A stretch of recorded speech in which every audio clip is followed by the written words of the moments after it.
Welcome in, everybody. Happy Tuesday.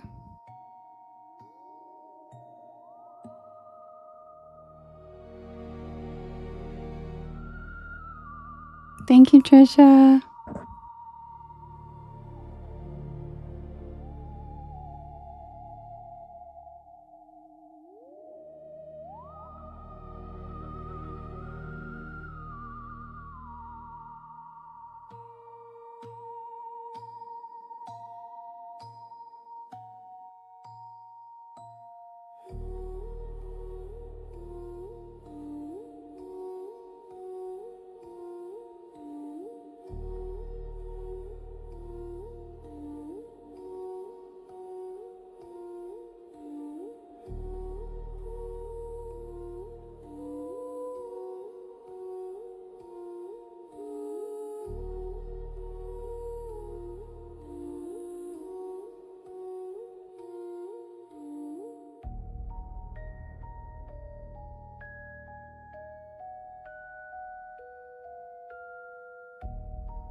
Welcome in, everybody. Happy Tuesday. How was everybody's day?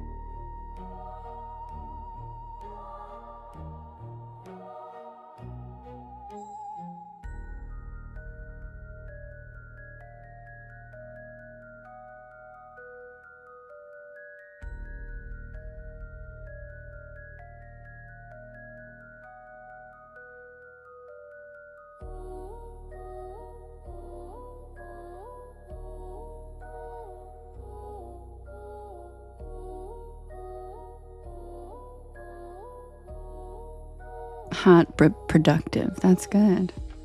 My day was really productive too, actually. Very productive.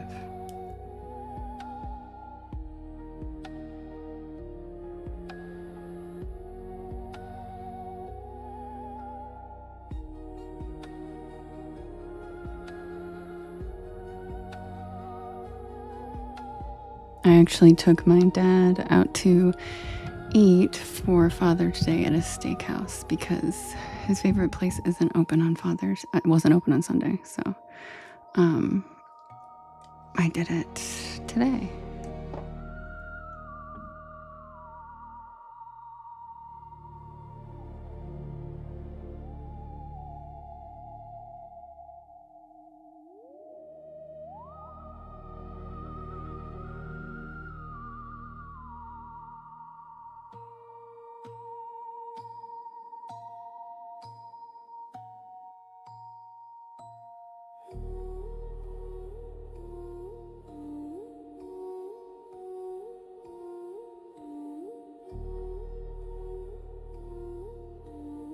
Yes, it was super nice.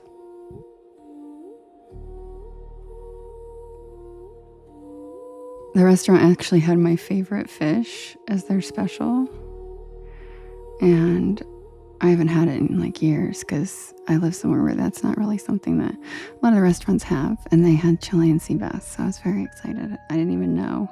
I was not expecting them to have that. Like, I used to eat that in my old bougie life, you know what I mean? So I was like, oh my God, yay, they have it here? Holy shit.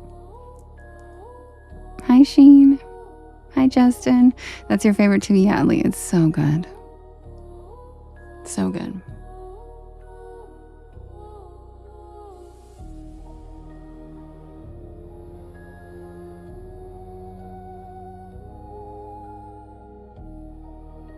Lovely. Thank you for the Jolie's community. That's so cute.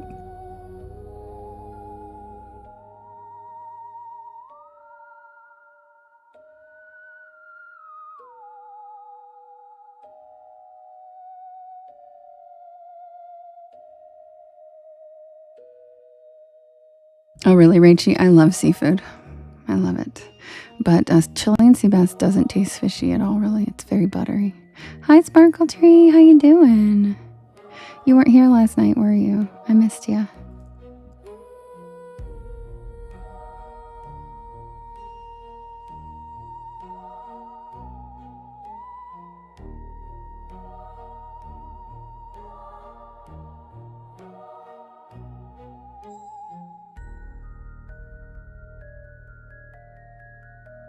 Anna, I used to live on the Gulf Coast. Actually, I used to live in Houston. And you're right, the seafood is very good.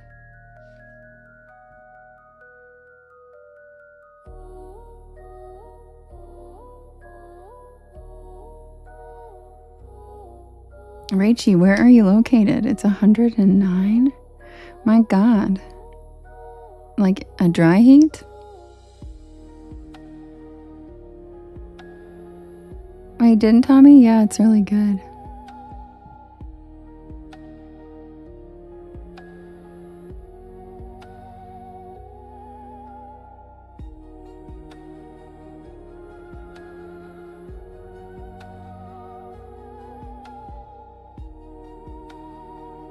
Oh yeah, Breachy for sure. When I used to, one time we were driving from LA to Vegas and my friend's car overheated because we found out that she had never had an oil change in her life. Like what? A what? I mean, we were in our 20s, but and so, her car overheated in Death Valley and it was, my God. Like LA gets hot, but not like that.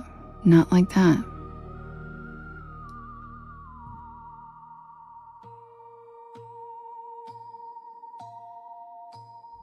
That's crazy. See, and I don't mind dry heat as much though. It does hurt to breathe a little bit more with dry heat when there's no moisture in the air, but I like both heats. I'm a weirdo and I like humidity too. But it depends on what I'm doing. You know what I mean? Like it absolutely depends on what I'm doing.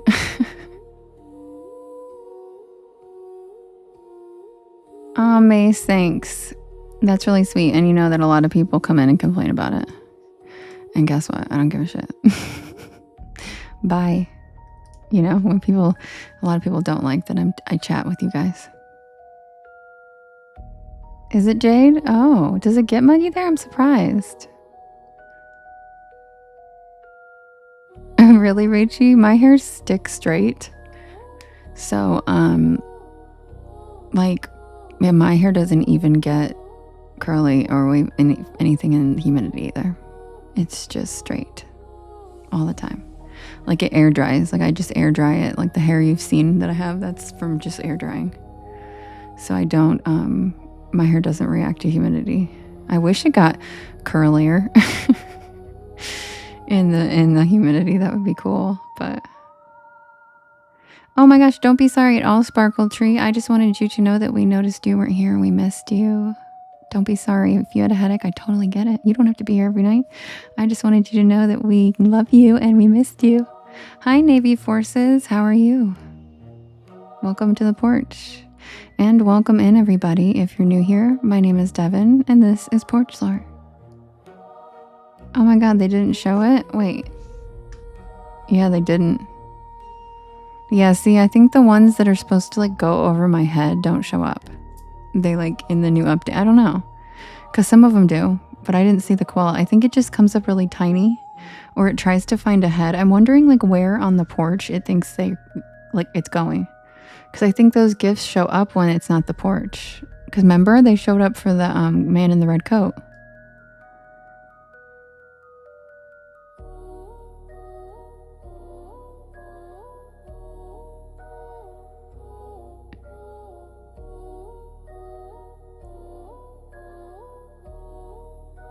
Glossette, you're so funny. She said, it almost makes you think she's not AI. That's a good one. Oh, it didn't. Yeah. I'm sorry, Lily. I'll watch it on the replay because they usually show up on the replay for some reason. Welcome in, everybody. If you're new here, my name is Devin, and this is Porch Lore, and I tell spooky bedtime stories to help you relax your nervous system and fall asleep. Aw, Glossette, you're so sweet.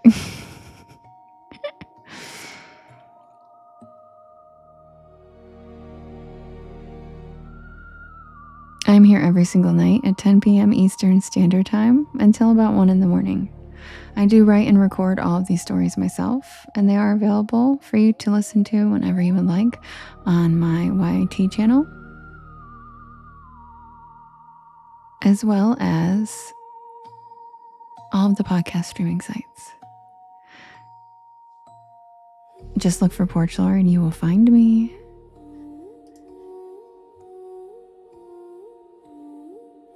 Thank you, JC. Welcome in. How are you tonight?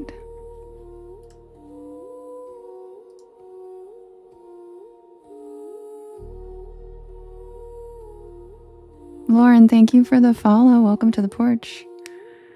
Hi, Milan. How are you? I'm good. Hi, Pippa's mom. Jade times 6? What? You know what, Jade? Jade times 6. What a jerk. Aw, thanks, Glossette. You're so sweet. Hi, Kimmy. Hi, Kimmy.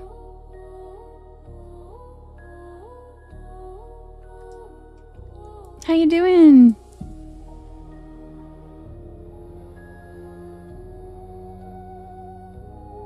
Oh, you did, Jade. Hi, Cassie. Hi, Rich. Hi, Lisa.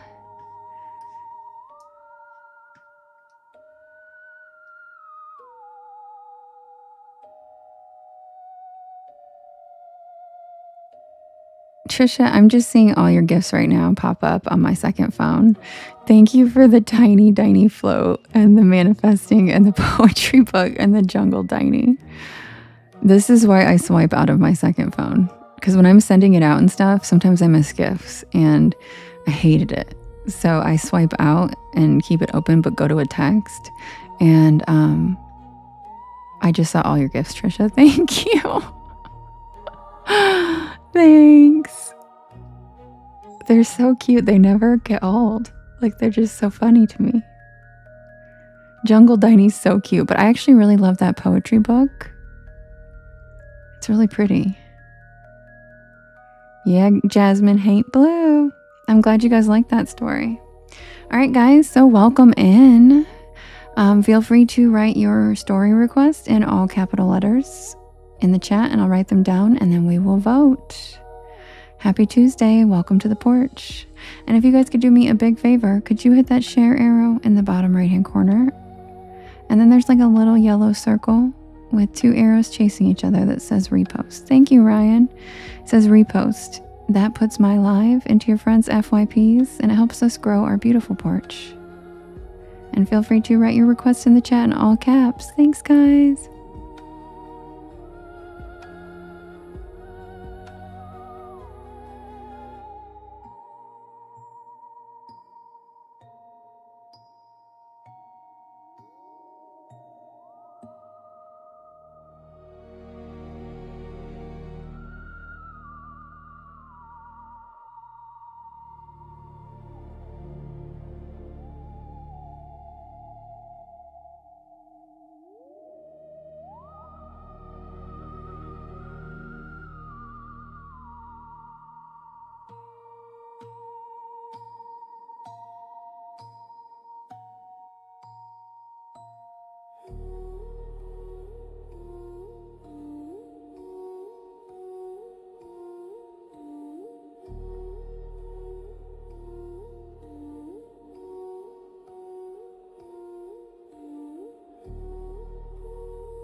Hi, Kim. Cassie, the news story last night was Haint Blue. Hi, Brittany. I missed you. Yes, everybody. Thank you for bringing that up. Everybody, yes. Just wanted to announce I did, in fact, make a backup account today.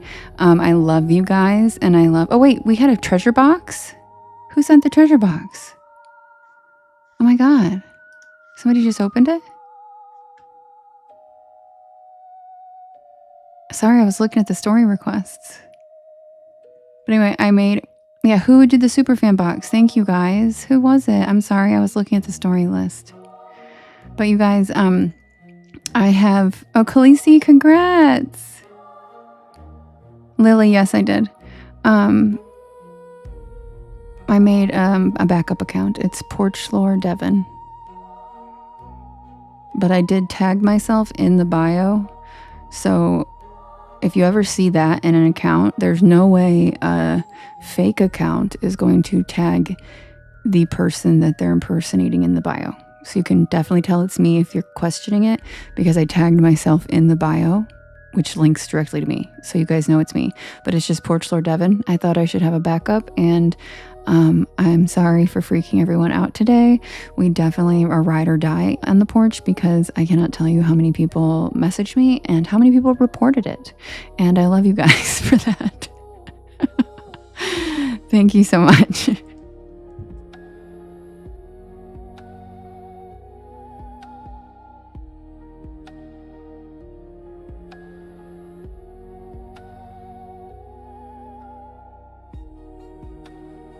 Thank you, Little Big Walk.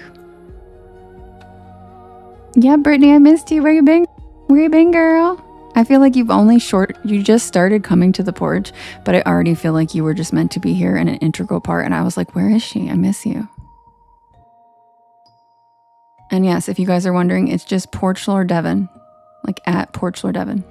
And the picture is our community gift. The picture is the Cozy Cryptid gift.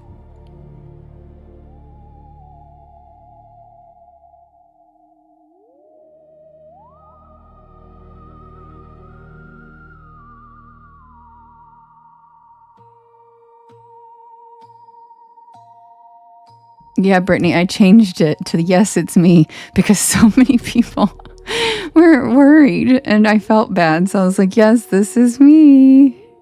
Even though I guess a fake account might put that too, right? But I was like, no, I feel so. But I also love how you guys have my back. I will always want to be alerted of any accounts that pop up that you think might be, even if they are me. I'd rather have you guys tell me than not tell me and be impersonated. So I appreciate it so much that you guys have my back like that. I'll tell you what, the spooky bookies were ready to roll. They were ready to go at, like, they were ready to knuck if you buck over whoever was impersonating me. Lemons didn't even look at it. Lemons just straight reported it. And then she texted it to me. It was like, reported this shit, don't worry. I was like, girl, I made that 5 minutes ago. I literally had made the account. She goes, why didn't you tell me? I said, I didn't have time. I literally made it 5 minutes ago. I'm not even kidding. She reported that shit in 5 minutes.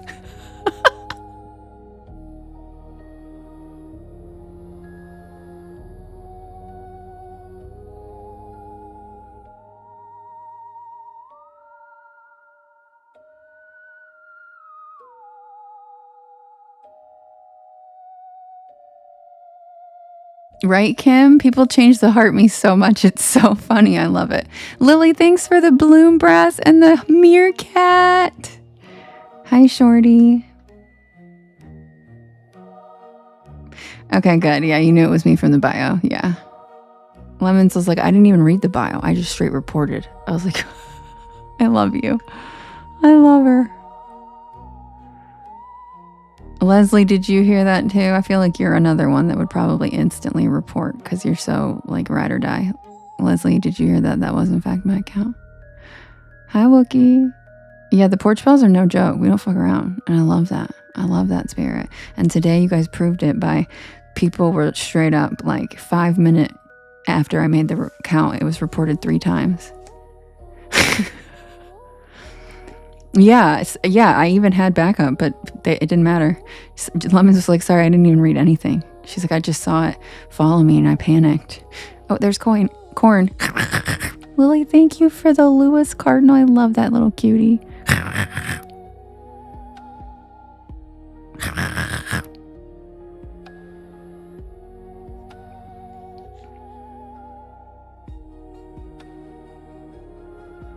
Hi, Chris. You haven't missed much. We're just taking the story request right now, and then we will vote. Hi, Strange. Yeah, it is. Welcome to the porch. My name's Devin. Yeah, thanks, Jade. I love you.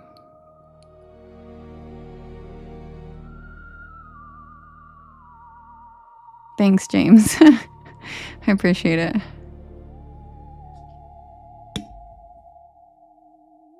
Oh, there's a super fan box. Another one. Viola, thank you. Viola sent this one. You guys are so sweet and generous. There's a super fan box alert. Wait, Don, you can see it? I thought people in other countries couldn't open them, or is that just Canada? Viola, thank you. You're so kind. How generous. Jennifer, thank you. Mary, thanks for the hand hearts. All right, you guys, I'm going to set up the first poll. Grab a beanbag chair, grab a hammock. Sit back and relax, and welcome to the porch. Also, if you guys could do me a big favor while I'm setting up the first poll for us to vote, if you could hit that share arrow in the bottom right-hand corner. There is a little yellow circle with two arrows chasing each other.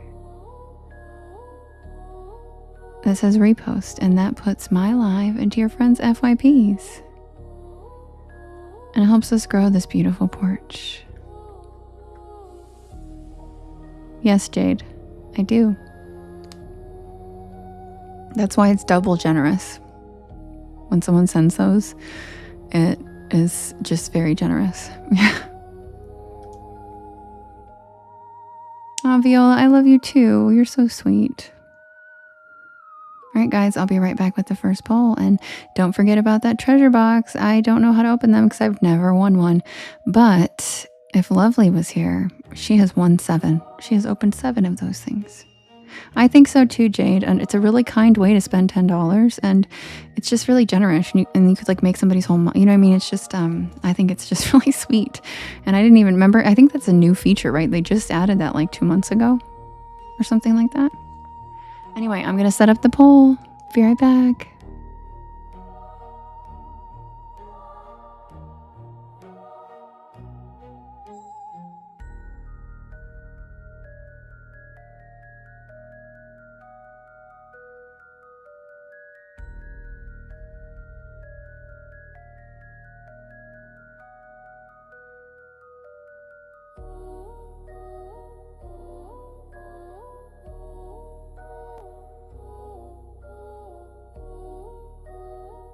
Hi, Lonnie. How are you? Welcome back. Or is it Lonnie? All right, guys. If you didn't put your story requests in yet, feel free. All capital letters in the chat, and I will add them to the list.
Okay, you guys, I just made the backup account, my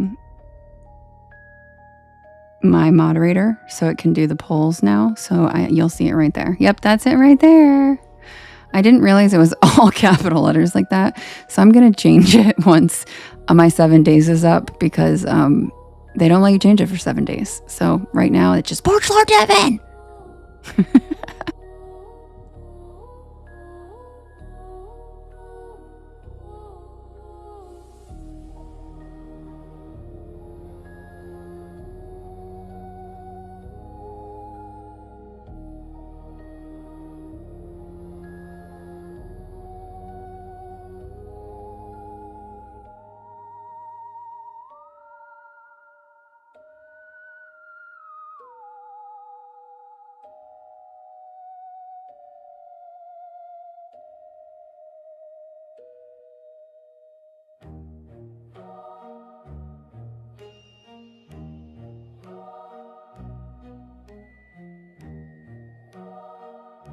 Thank you, Cats and Coffee. Thanks for the manifesting crystal ball. And thank you, Shorty, for the good night.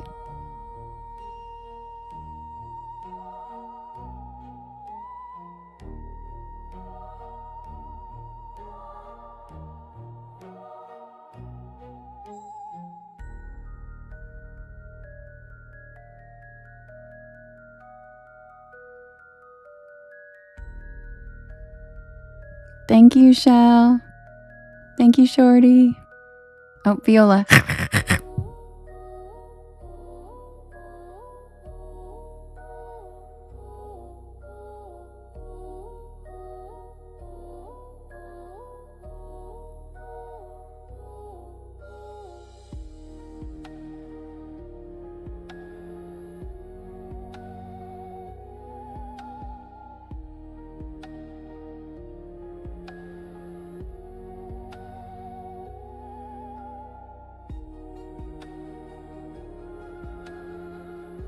All right, you guys, the first poll is ready. Oh my God, Holly, that's so cute. Thanks. God, I love that little cutie.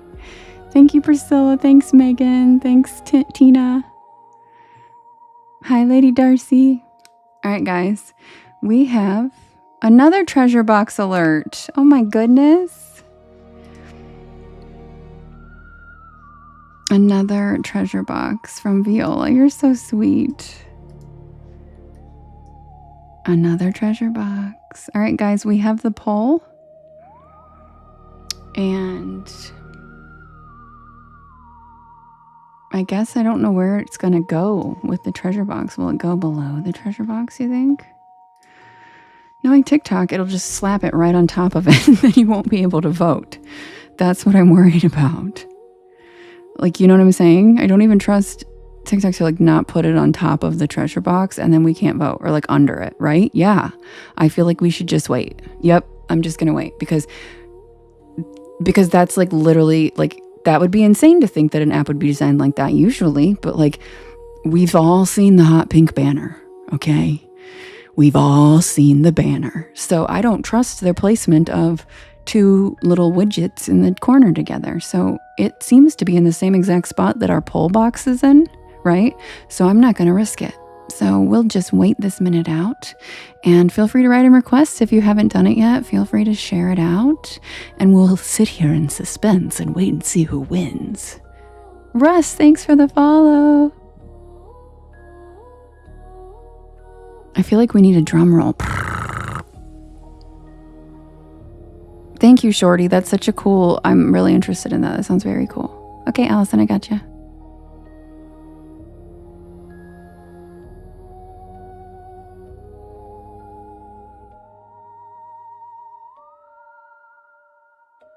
Megs, I'll look up the name of it and I'll message you about it, because I actually don't remember the name of it off the top of my head. I don't have a membership to it. I had a friend who is actually no longer my friend who had a membership to it, and they pay monthly so you can make unlimited. So I just made 3 songs licensed to me, and then I don't even have the app anymore. So I'll have to look because it's in the license. I'll look and I'll message you. That's also the same person that stole my T-Witch account, which is why my T-Witch name is Porch Lore Devon, not Porch Lore.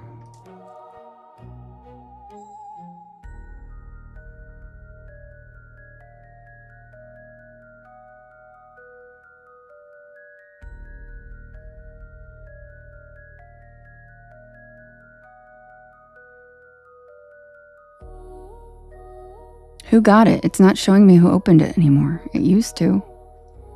It used to show me who opened it. Who opened it? Laura got it. Congrats, Laura. Congrats, Laura.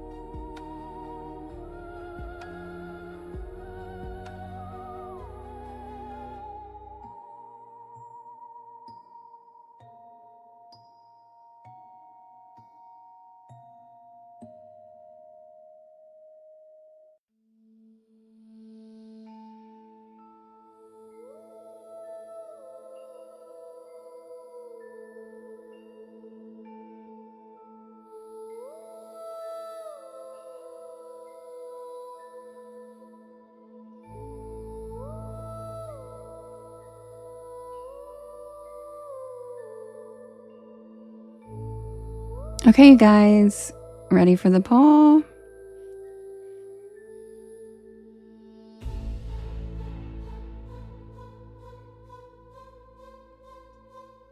All right, we have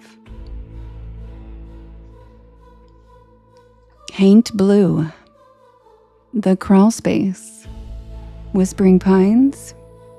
Thank you, Darren. Lep Castle.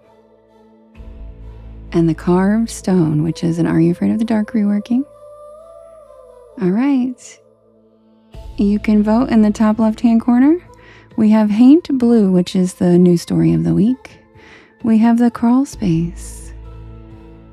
We have the Whispering Pines. We have the Lep Castle, and we have the Carved Stone.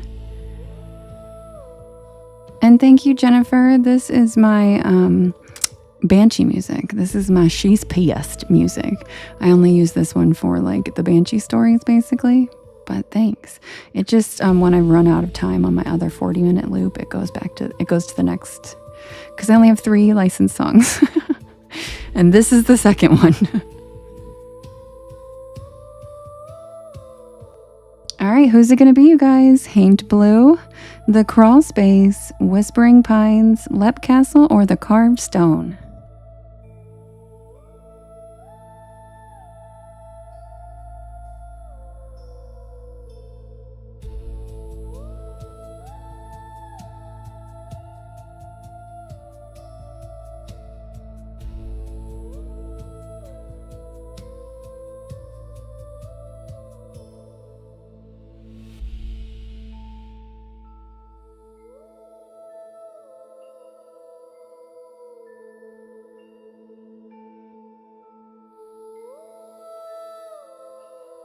Yeah, right, Holly? It's almost like maybe that's why I did that. Sometimes I can be tactical about the polls on purpose.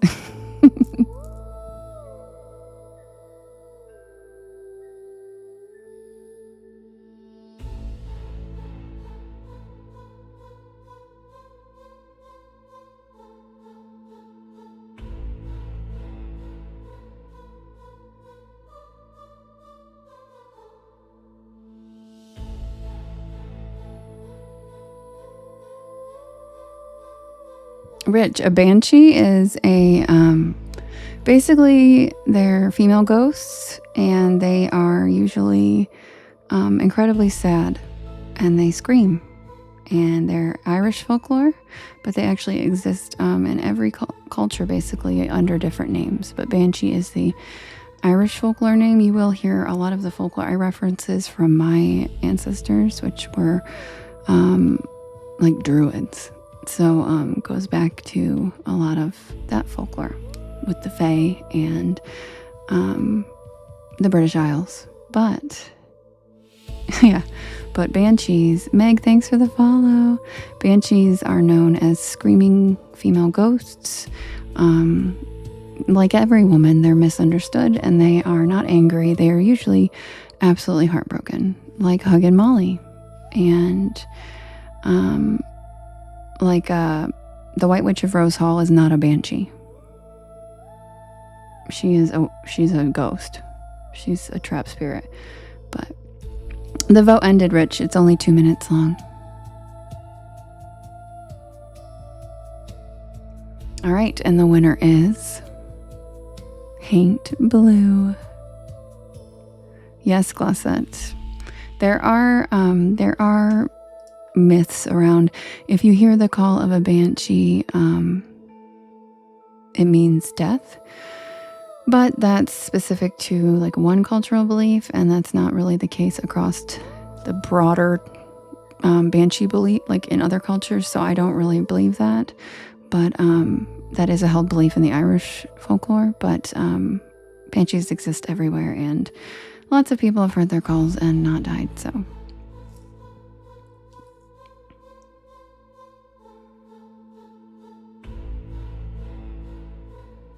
All right, guys, the winner is the new story of the week, The Tale of Haint Blue. And Deborah, no, that's not the real name of the color. That's just the folklore name, because haint in basically Appalachian and Southern dialect is similar to haunt, a spook, a ghost. Yeah, so haint is just the real Southern way of saying haunt or ghost. So haint blue is because it is supposed to keep the haints away. It is also why you see blue bottle trees. I'm sure you have all seen them at some point in your life. That is witchcraft. That is Appalachian lore. And I do believe, I believe it originates with hoodoo. I could be wrong, but the cultures do blend together a lot, Appalachia, because Appalachians weren't like the normal white people. I feel like they were very anti-establishment, very rebellious, and very F the government, and they sheltered a lot of escaped enslaved people in the Appalachian Mountains, and it wasn't like the rest of the area, if that makes sense. There are a lot of witches hid out, and the Appalachians always been the place for people to hide. The Eastern Band of Cherokee were able to hide and stay in Appalachia and never had to leave because they couldn't be found. So I do believe it might have originated from hoodoo, but a lot of those older witchy things don't have a lot of documentation, and it's hard to trace its origins when, I've always just been told that it was Appalachian, so I'm not positive, but I do believe it comes from hoodoo traditions. And if anybody in here does know hoodoo, let me know. Space Cat! Oh my god, that's so cute, Michelle! And yes, Glossette, they stretch all across America. That's why they were a great way for people to also escape places, because they wind all the way. So you weren't just trapped in one little mountain chain to in that state. You could flee to Massachusetts, you could literally get to Canada.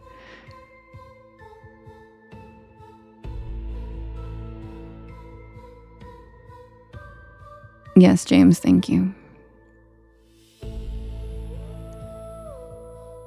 What do you call them in Idaho, James? What do you call them in Idaho?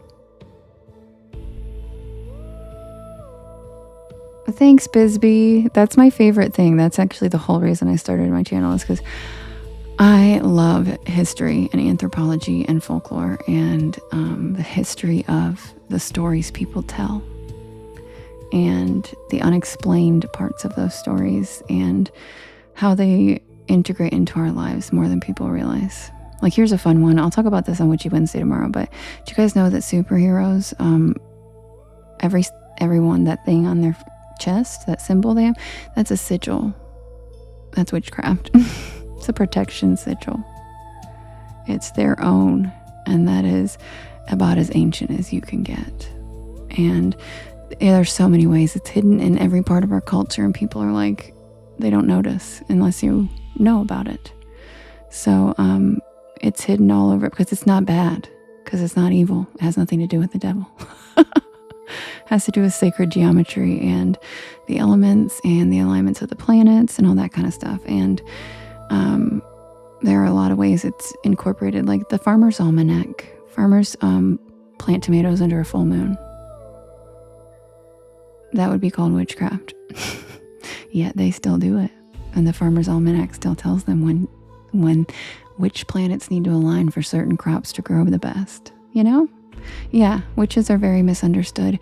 We are just the forefront of science. They used to call healers witches, and guess what? Then they became doctors. So whatever they call witchcraft is just something that we don't understand yet, and they don't want us to. And like crystals, they used to call that witchcraft and woo-woo, and guess what? In the last 20 years, they now power our smartphones. The lithium-ion battery in your phone is made out of cobalt, which is a crystal. So, yep. So pretty much witchcraft is in everything in our lives. You can call it witchcraft. You can call it spirituality. You can call it alignment, vibration, whatever. It's all the same thing. And it is nothing to do with anything evil or bad. But organized religions like to portray it that way so that people aren't interested. So that people don't want to listen. But anyway, I talk about this stuff on Witchy Wednesday. If you guys, yeah, it's very interesting. And I love the history of cultures and anthropology. And as someone who's literally generations of my ancestors were accused of witchcraft all the way back to the 1300s, I like to try to clear up some misunderstandings because I don't think it's anybody's fault. We've always villainized what we don't know, and we've always villainized women doing anything. So with that combined, watch out if a woman knows how to smash up some herbs and put a crystal around your neck. Anyway, I talk about this kind of stuff tomorrow on Witchy Wednesdays in the daytime. At 1 p.m. Eastern Standard Time, I'm on camera, I hang out, and we talk about all this stuff. So if you're interested, I will be discussing all this kind of stuff. That's what kind of stuff we talk about on Witchy Wednesday. And we have a lot of fun. So I will see you guys tomorrow. And then you guys can put a face to the voice if you haven't seen me yet. We have a lot of fun. I usually put Merlin on camera. Exactly, V, exactly. Everybody does. If people would open their, you know what I mean? Like, people just have to wake up. Because it's the thing. I think it's vibration. It's all natural ability. Some people are just more tuned. But yeah. All right, guys, I'll be right back with Hate Blue. Sorry I got into a 10-minute explanation to a question on what hate blue is, but I can't help myself, y'all. I like to share knowledge.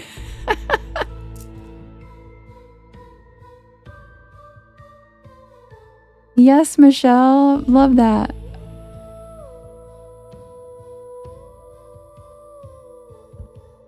Thank you so much for bringing that up, Jessie. That one actually is one of my only videos that has a bunch of like thumbs downs.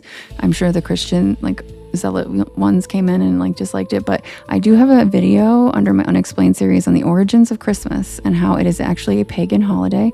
And I don't say that to be bold or controversial or piss anybody off. It's just facts. And so thank you, Jessie, for watching it. I was very proud of that video, and it got a lot of thumbs downs, which made me kind of sad. But I do explain the Druid and pagan origins of why we put even a Christmas tree in our house, why we put wreaths up, why there are Christmas lights outside our house. It would very much surprise you, the reasons why we do these things, and it has absolutely nothing to do with Christ. So it's a really cool, oh, hi, Haley. Hell yeah. Thank you, V. And I believe that we all kind of believe the same thing, and we're just taught to hate each other because across every culture, there's pretty much the same core beliefs, I believe. So I am not hating on any other belief systems. I'm just trying to share the knowledge I have. So, yep. If you guys want to check it out, thank you, Jesse, for bringing that up and watching it. I really appreciate it, you guys. All right, I'll be right back with Paint Blue.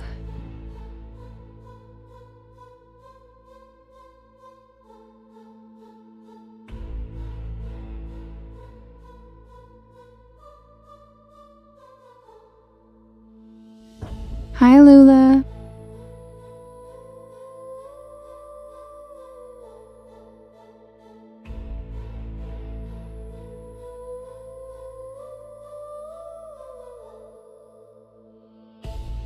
Saber, what are we talking here? Like townhouse, Ritz, saltines? What are we talking here? And what did they do?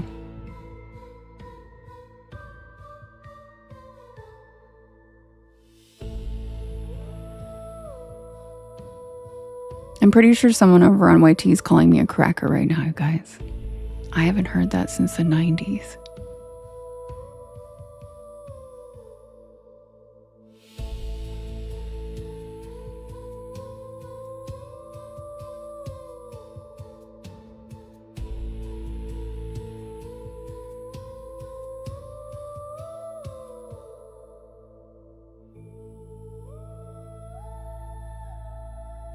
CJ, why would I do that? I'm not trash.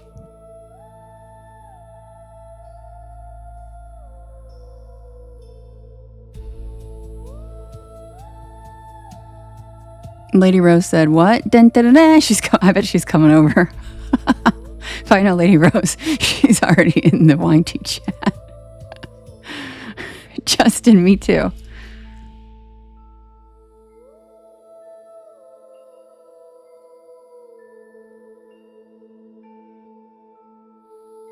Thank you, Rooster. Welcome in.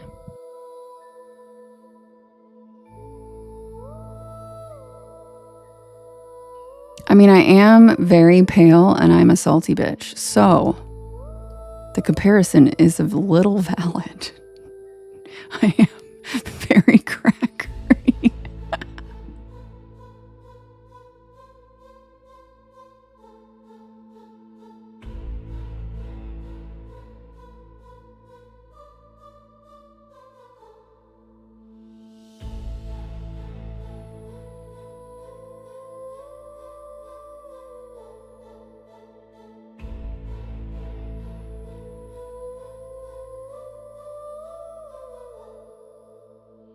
Yeah, right, Haley? Yeah, like, that's not even an insult. Indeed, I am. Salty and pale. And I love cheese.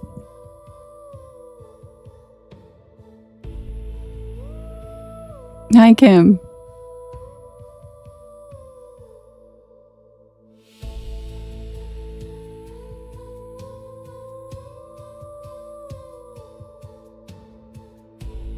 Well, he said, tell me why crackers lost all credibility in the past year.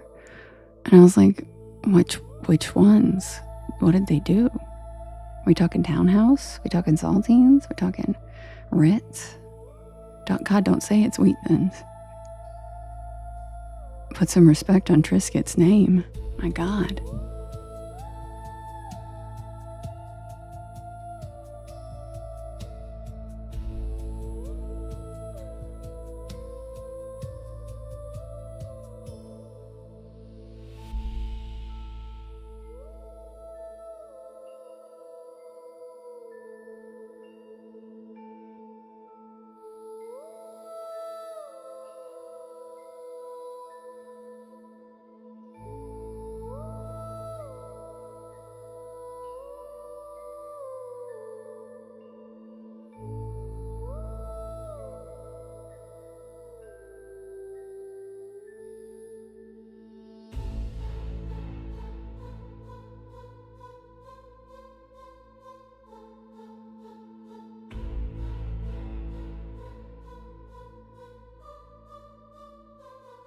I didn't even mean to put it on the screen, y'all. Whoops. Sorry, guys. We're having technical difficulties over here in YT. I just put the cracker comment on the screen, and I didn't mean to. We fixed it. Doing a lot.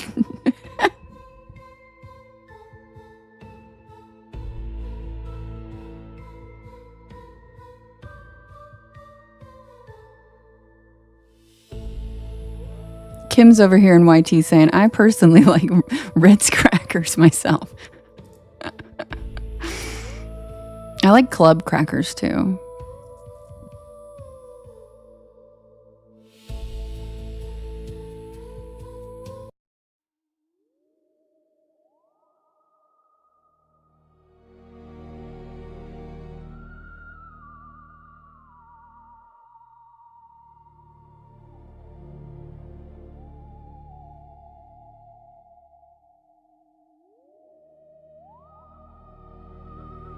Right, Ethel? I love clubs.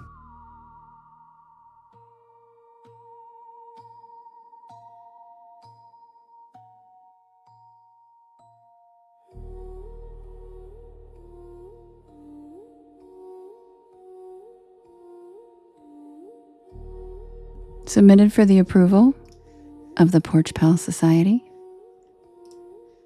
This is the tale of Haint Blue.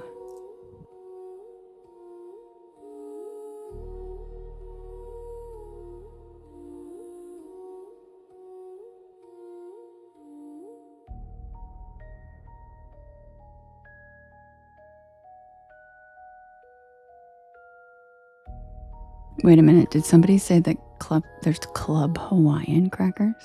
Chicken and a biscuit's good too, but wait, Club Hawaiian? Oh my.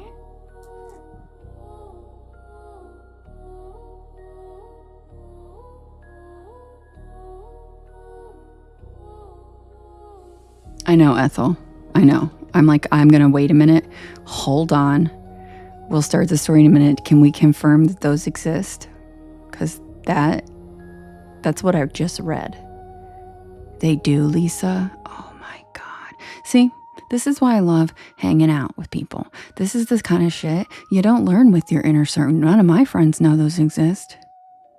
And I am now absolutely going to buy them. Oh my God. It's going down, Ethel. It's going down. Also, Ethel, I love your name. I love your name. I love the name Ethel. They taste like pineapple? Shut up. Oh my God. It's going down. Meet me at the Kroger. It's going down. Do the damn thing. Pocket full of crackers. Okay, be right back.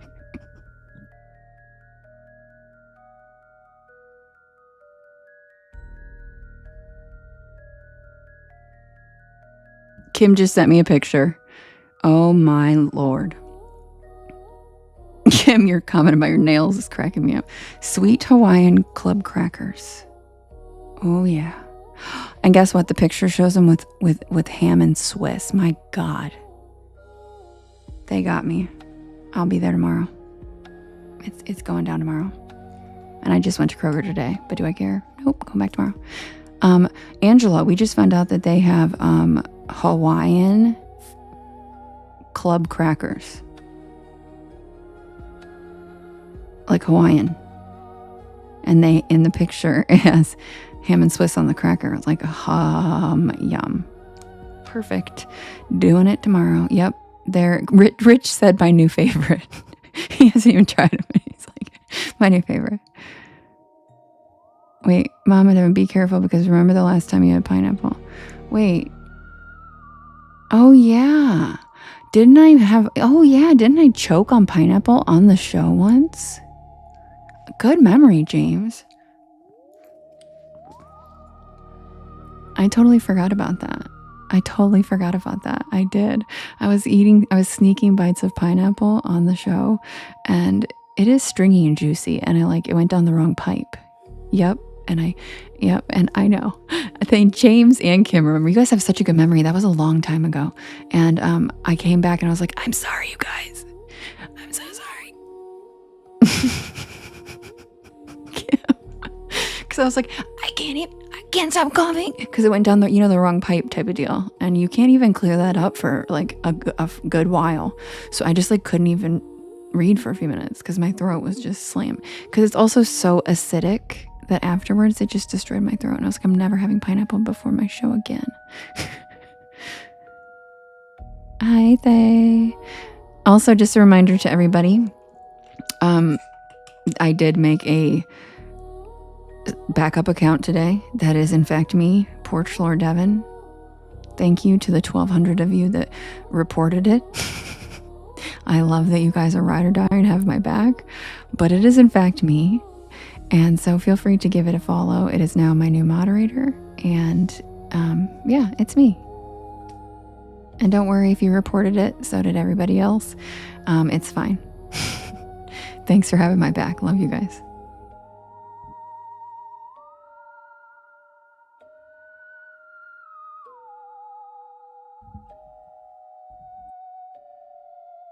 What's new, Devin? I don't get it. This new Devin is always yelling, what's new, Devin? Stop pitting yourself. What's new, Devin?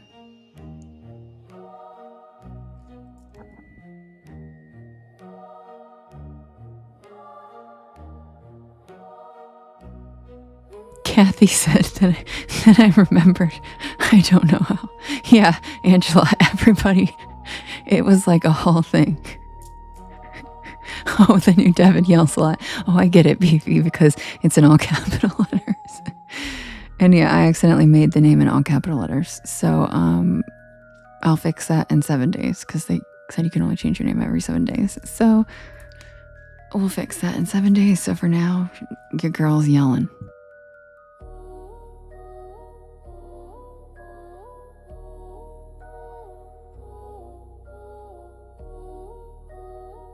There she is. Porch Lore Devin!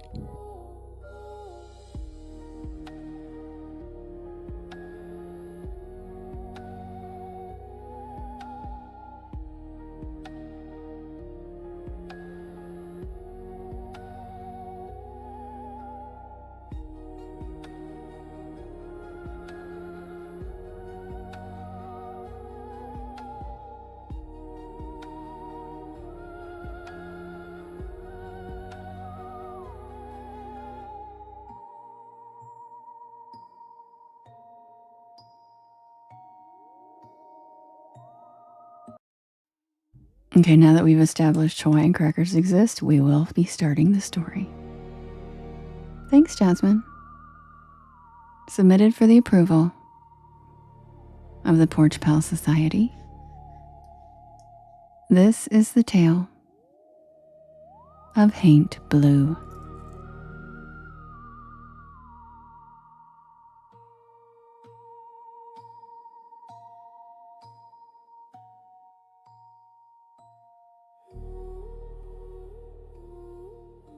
Thank you, Lily.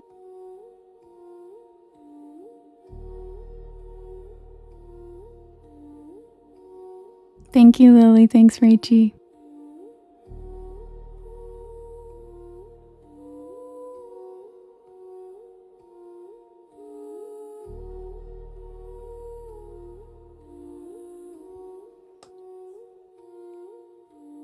The house was never supposed to be mine. When my grandmother died, nobody in the family wanted the old mountain house except me. And that surprised everyone. It surprised me too. I hadn't been back to Black Ridge in almost 15 years. Not since I left for college. Not since I built a life somewhere flatter, louder, brighter. Somewhere without winding roads or thick woods pressing against every window. But grief does strange things. It rearranges memory. It makes old places feel magnetic. So 3 months after the funeral, I packed my car and my cat Merlin, and I drove back into the mountains.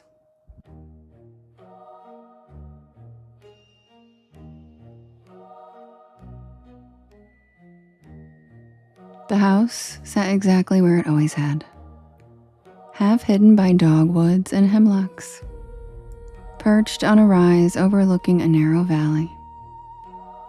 White siding, green shutters, an amazing wraparound porch. And yes, Justin, this is Merlin's official first story debut.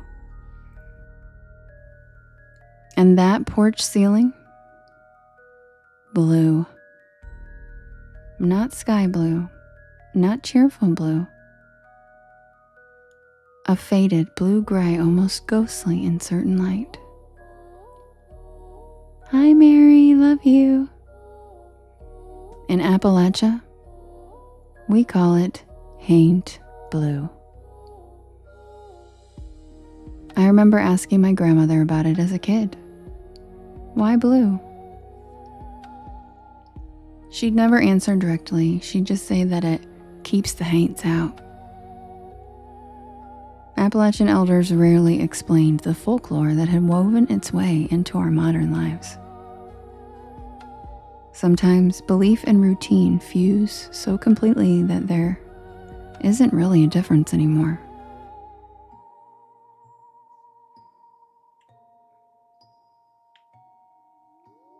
You painted the porch blue. You didn't whistle after dark. You didn't answer voices from the woods. And you never invited something in unless you knew exactly what it was.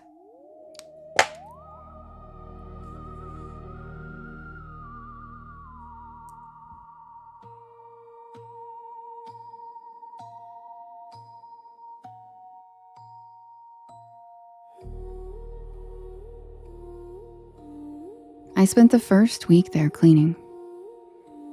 Dust everywhere, boxes, old furniture. The kind of work that exhausts your body enough to quiet your mind. At night, I'd sit with all the windows open and soak in the mountain sounds. The groan of old wood as the night breeze creeps through the trees.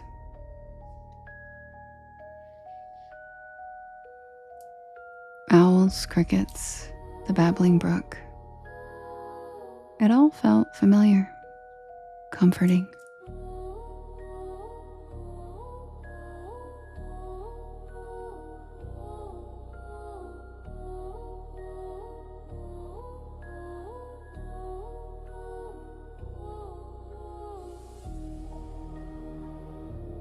Until the knocking started. It happened about a week after I got there. 3 knocks, soft, behind me. I was washing dishes when I heard it coming from the porch door. I looked outside and nothing, just darkness. I opened the door and the cool night breeze brushed past me. No one was there, so I shut the door, locked it, and I went to bed.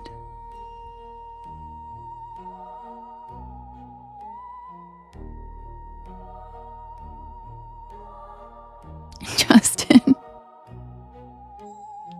The next night, the same thing. 3 knocks. This time, I didn't open the door. I just peeked through the drapes, and there was nothing outside.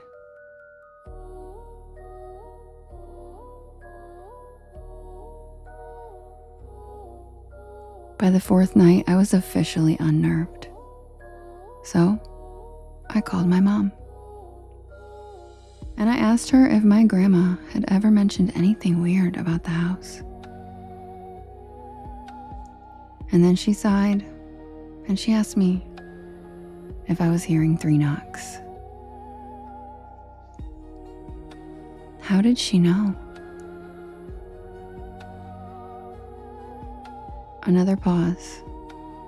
And then she asked me if the porch was still painted blue.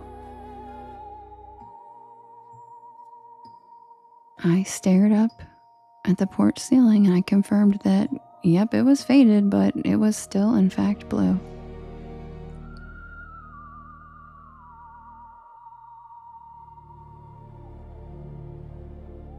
But what does that matter? And then my mother began to explain. My grandmother repainted that porch ceiling every spring because she said that something kept coming to her door. But she never said what that thing was.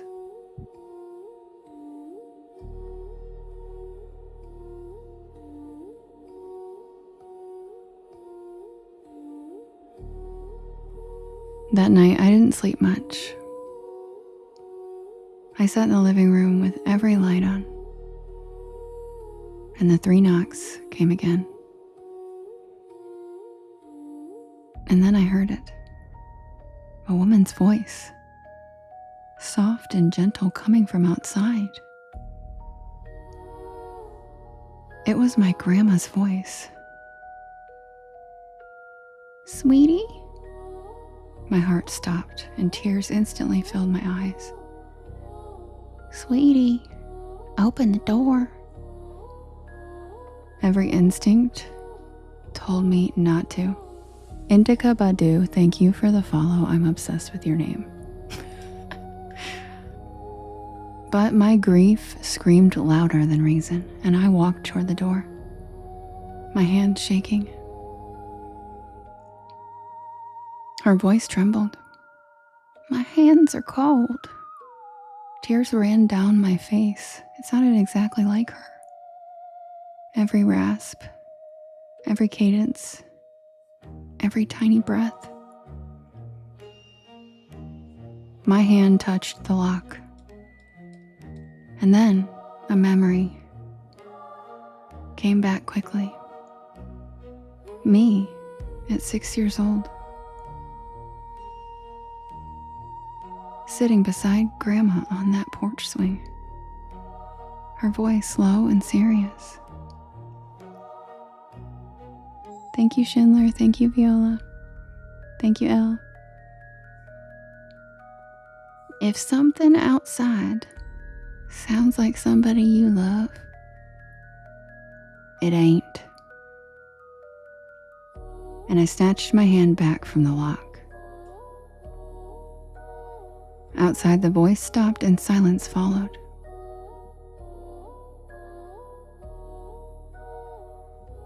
Then slowly, the doorknob turned.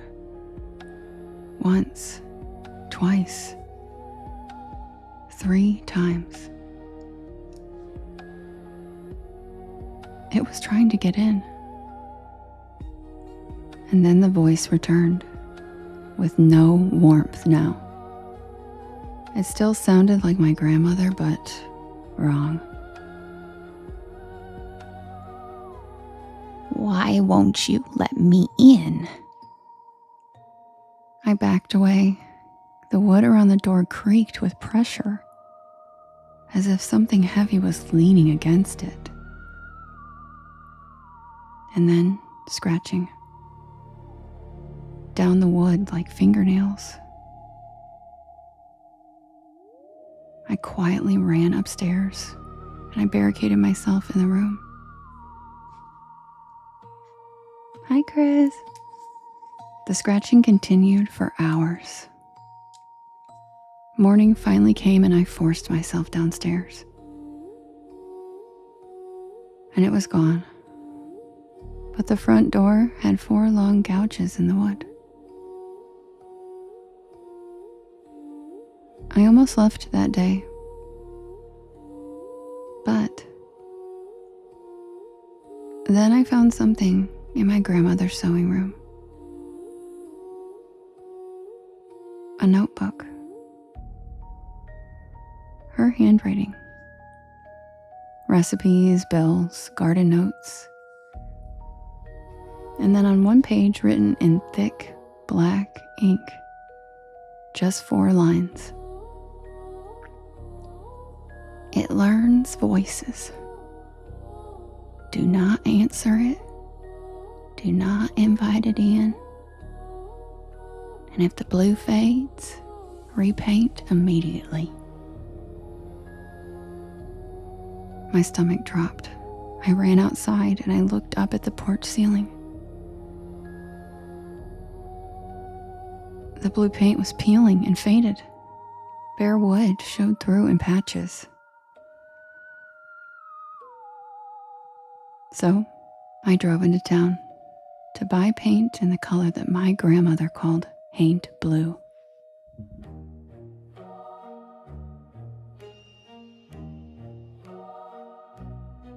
The hardware store owner, an old man named Virgil, watched as I placed the paint cans on the counter, and then he asked, "You painting your meemaw's porch?"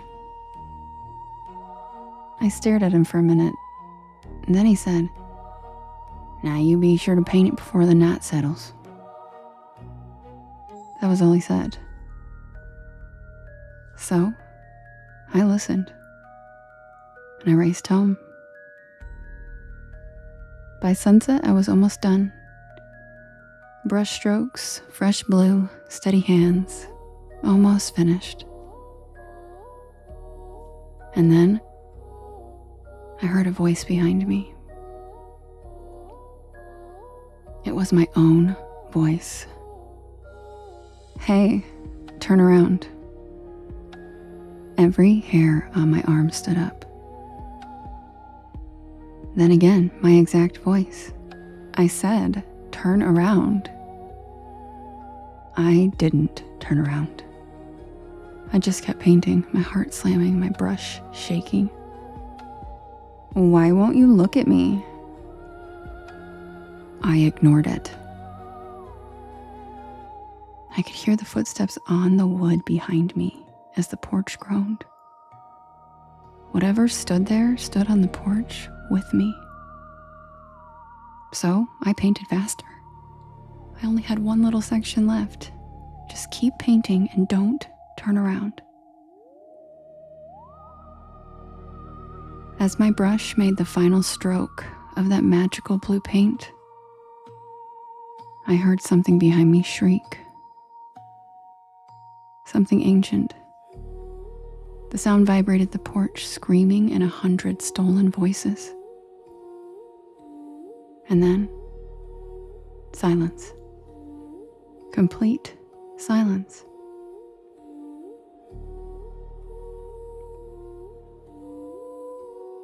That was a year ago. I still live here, and I will repaint that porch ceiling every spring. Every inch, no exceptions. Tonight, I finished in a bit of a rush. I was running behind. Fresh haint blue. Pretty good coverage, if I do say so myself. And I felt safe. Until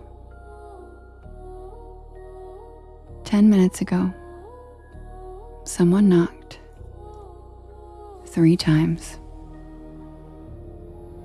And then, on the other side of the door, I heard brushstrokes and fresh wet paint. And then I heard my voice, chuckling while saying, "Hey, you missed a spot."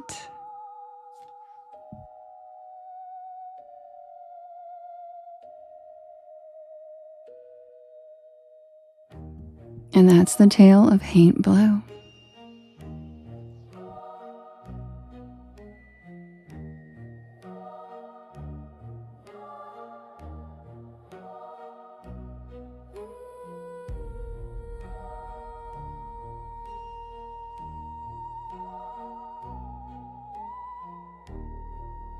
Also, I've had like 3 people mention that I should have gone to Home Depot.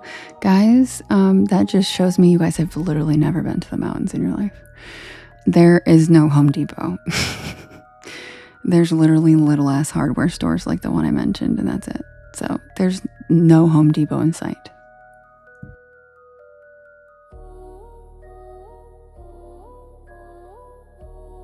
Like, go to the cut, y'all. Go out somewhere in the country. Expose yourself to some country, please.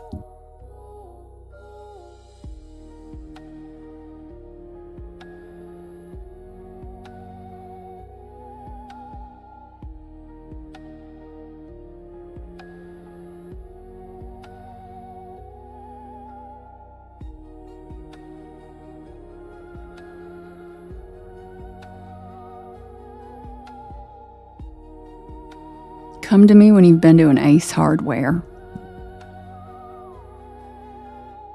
Or a Max Hardware. Or a hardware store that's also a pharmacy.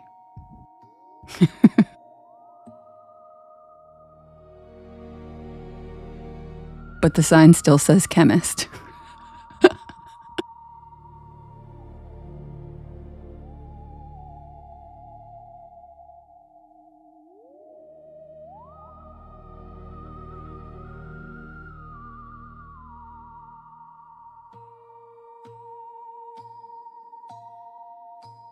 There you go, Rachy. True Value Hardware. That's a good one. Yeah, we have an Ace. Yep. I love Ace. Me too. I bought the weirdest plunger once at Ace Hardware for my friend. We were out of town and she needed a plunger but the plunger they had there, my God, it was weird looking. I don't know if any of y'all know what I'm talking about, but there is a certain style plunger out there that I'm not sure who made it, but it does not look like it should be a plunger, and it was weird. And I was like, girl, this is the only one I could find at Ace. I'm so sorry. Hi, Ange. Do y'all know what I'm talking about? Please tell me. It looks like certain kind of beads on the handle. It's a big long stick. It's very weird. Very weird. And that was like the only one they had. She's like, can you go get me a plunger real quick? And I was like, sure. And I came back and I was like, yeah, I knew you guys knew it. Yep, you've all seen it. I know you've all seen it. It's so weird. Who designed that one and why? It's like a multi-purpose. He's like, well, I'm here. Let me shove this. Like, what? It's so weird. And it's like a standard one crystal, like at like a lot of different hardware stores. Like, y'all have seen it. I know. Yep. See, James knows what I'm talking about. Kim's knows, Ange's seen it. It's so weird. Yeah, I'm sure it's a plunger, Rich, but you wouldn't think so. And when I handed it to my friend, she looked at me kind of weird. And I was like, girl, I'm sorry. This is literally all they had. Like, it was very weird. It was very weird. And Tequila, if you don't know what kind of beads I'm talking about, bless you, you sweet summer child, and stay that way. Stay pure.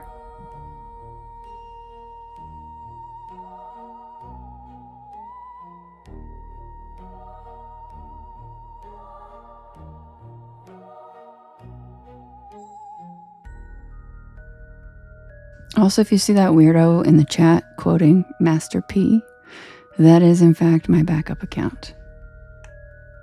They got reported by all of you today. Thank you.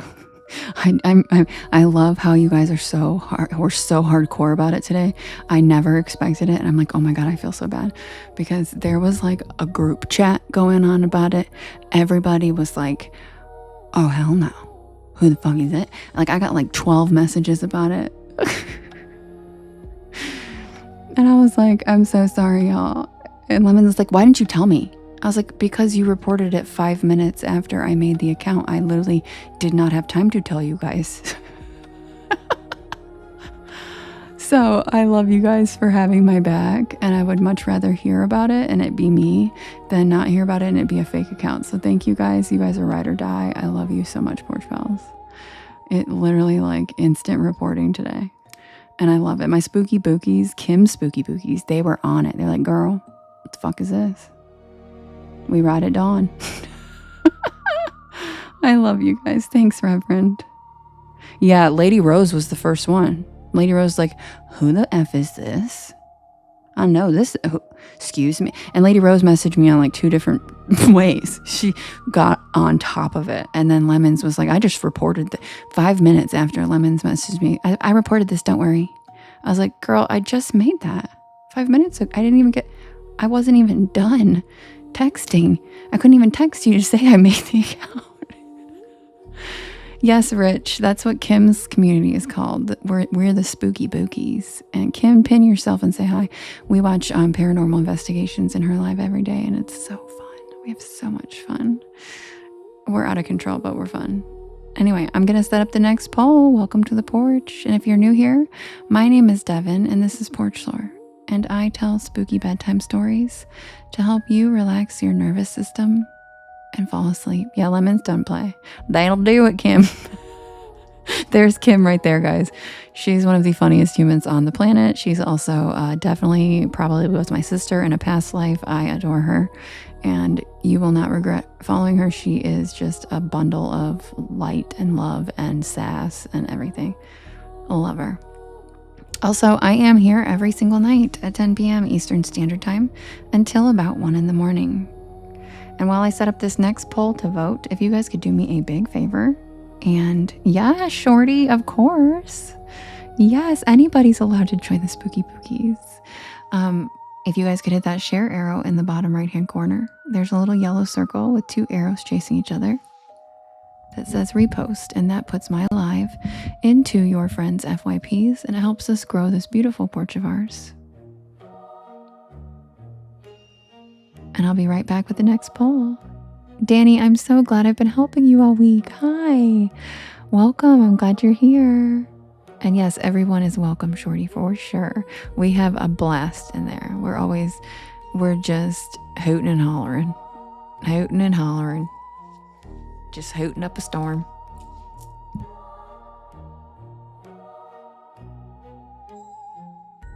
I also got a violation as a guest in her live the other day, which I didn't even know was possible. We were like, that's new, because we talk so much shit that I got, because we do reactions. We do reactions to the paranormal investigators. That was hilarious. We do reactions to the paranormal investigators and we clown them because these dudes don't even know how to set up a tent. And these dudes have never been outside. And then they go and they do an investigation outside and they're like crying. They're like, you guys, oh my God, it's a bug, bro. It's a bug. Like, what did you think? You're in the middle of the forest in the middle of the night. Like, so anyway, so we clown them all the time. And I got a restriction for bullying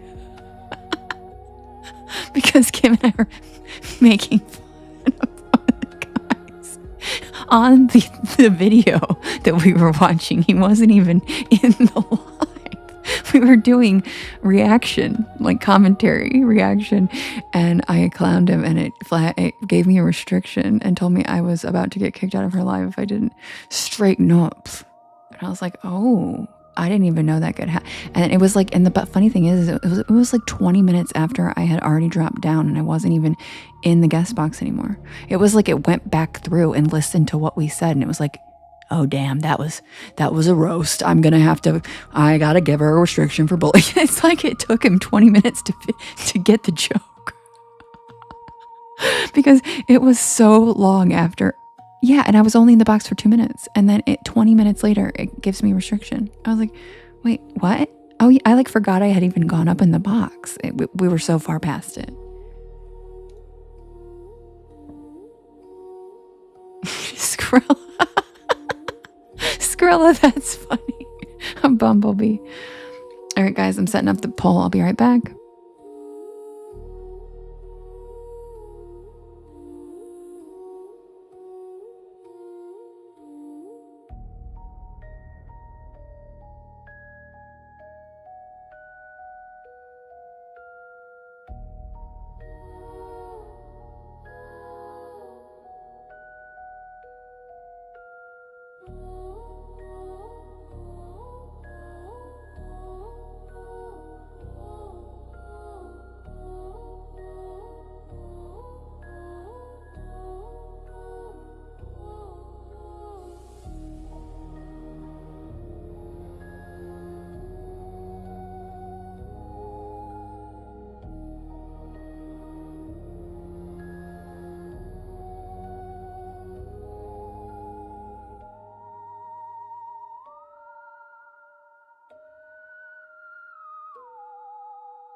All right, you guys. Oh, wait, sorry, hold on.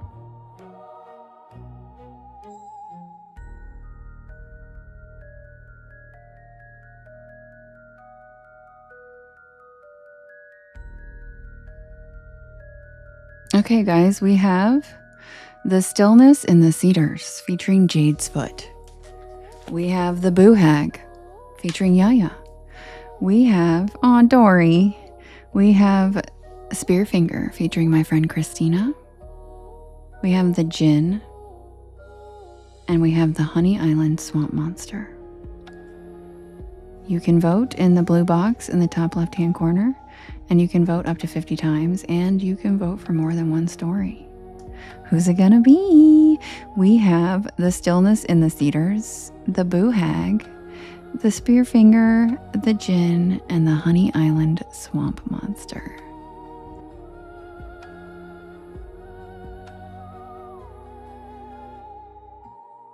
Honey Island Swamp Monster's coming in hot. Oh wait, now the Djinn. Oh wait, they're neck and neck. Oh my gosh. Spearfinger can go to hell. Nobody likes her at all.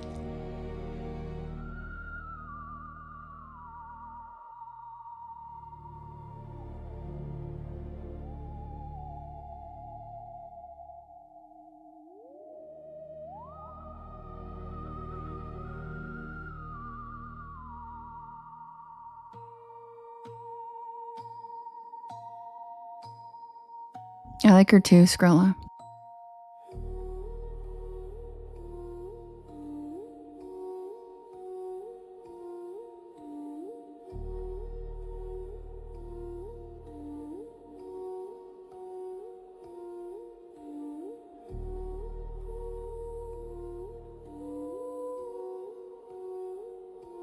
So Jade, I guess it's Saturday or Sunday then.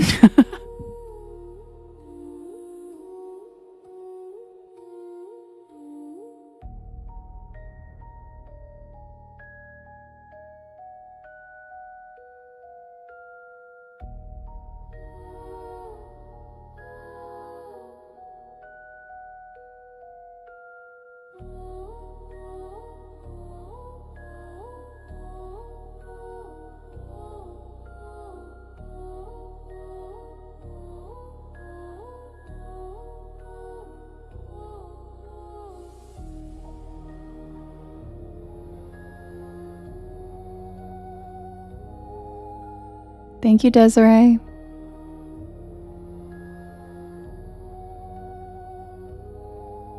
All right, and the winner of the poll is the Djinn story. So, Spearmint Rhino, what? What? Haven't heard that in a long time. The Djinn is the winner. The Djinn win. All right, I'll be right back with the tale of the wind that knew my name. It doesn't, Michelle.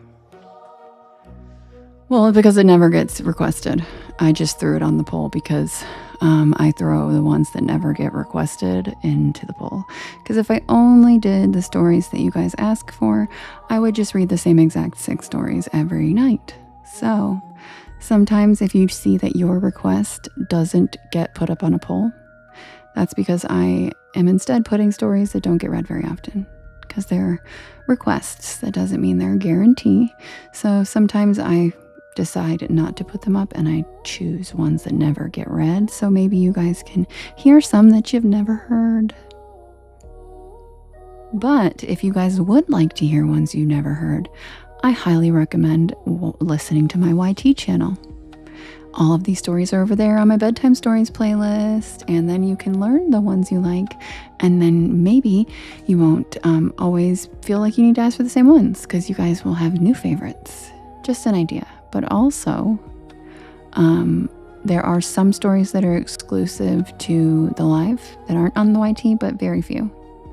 And I usually will announce when they are Holiday or Are You Afraid of the Dark ones, and those are the 2 that are exclusives. Yeah, exactly, Elle. Yeah, I like to sneak them in because I know you guys like to hear the new ones. A lot of times you guys just don't know what to ask for. So I'm like, you know what? I'm just going to toss the Djinn in tonight. Me too, Rachie. It's one of my favorites and it doesn't win very often. And I love that story. But I will be right back with the gin story. Grab a beanbag chair, grab a hammock, sit back and relax, and welcome to the porch. Also, feel free to hit that repost button, bottom right-hand corner, the little yellow circle. It helps so much. Thank you to everybody who's tapping. We are tapping maniacs tonight, y'all. Do you see this? Thank you so much.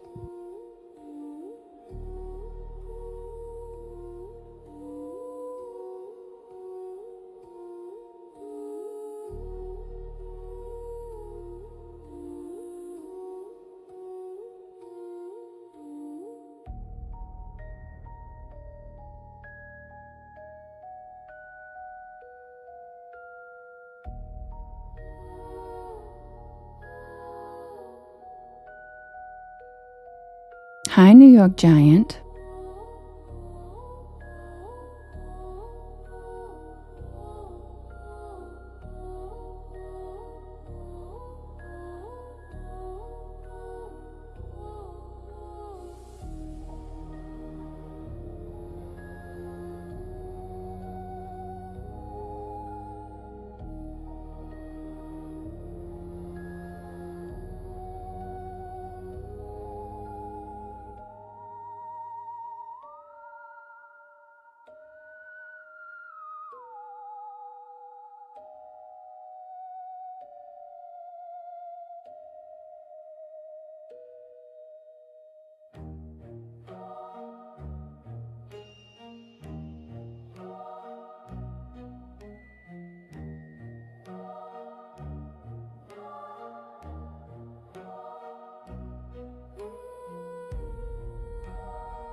Hi, Carrie. Welcome in.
Kim, can you say something so Lovely can pin you?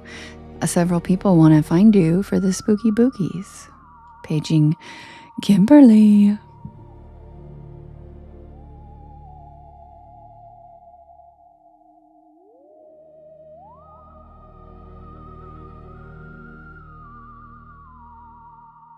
Ange, really?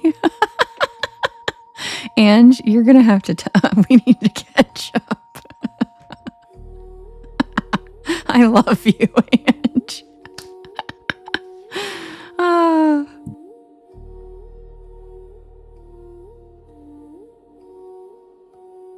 Ange's like actual footage of me last night. Girl, I bet I can't wait to hear it. And I bet it was obviously valid and warranted because let's be real. Yeah.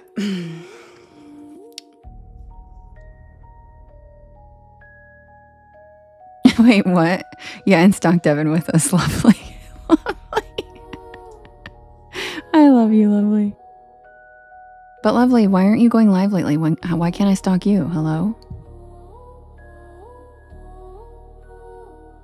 Hi, Coyote Raven.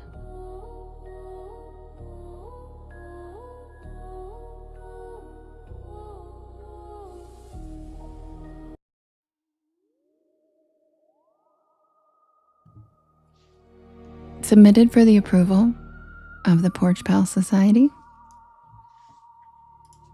This is the tale of the wind that knew my name.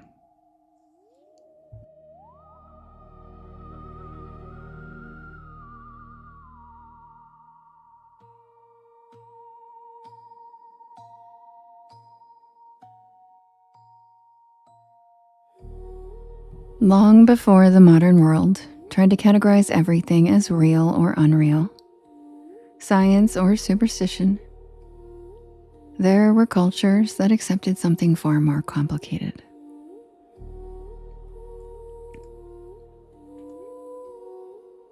That not everything unseen is imaginary, and not everything unknown is dangerous. In Islamic tradition, there exists a class of beings known as the jinn. They are not ghosts, they are not demons, and they are not myths in the way most people think of myths. In Islamic theology, the jinn are considered a separate creation entirely. Humans, according to their tradition, were created from clay, angels from light, but the jinn were created from what is described as smokeless fire. An idea that has fascinated scholars for centuries because it suggests something that exists, but does not behave like matter in the way we understand it. They are said to live in a world that exists alongside ours, not beneath it and not above it, but overlapping. Thank you, Yogo.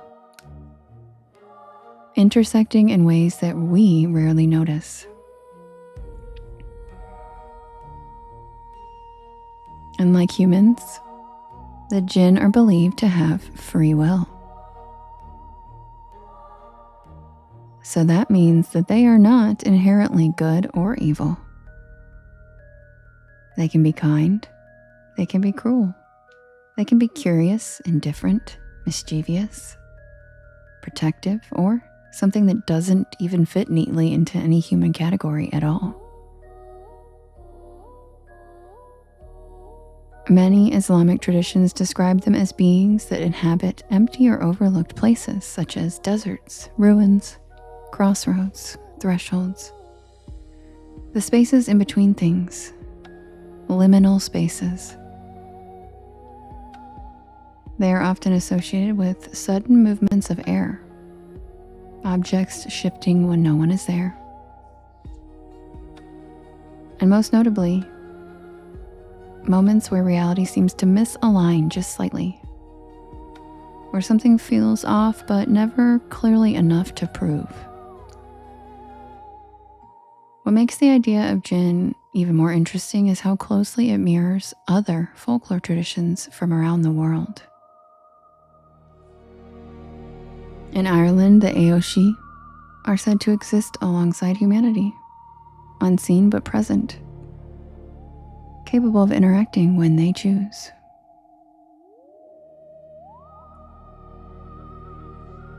In Japan, yokai are known for their unpredictable behavior, sometimes helpful, sometimes mischievous, and oftentimes misunderstood.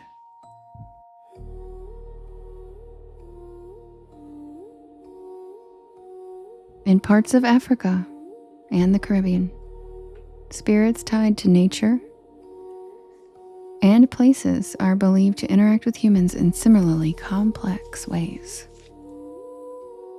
And even in European folklore, trickster entities appear again and again, not purely malicious and not purely benevolent, but deeply curious about the human world.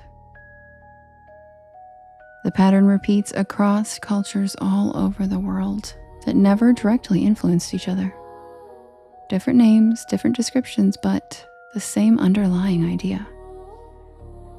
That something exists alongside us.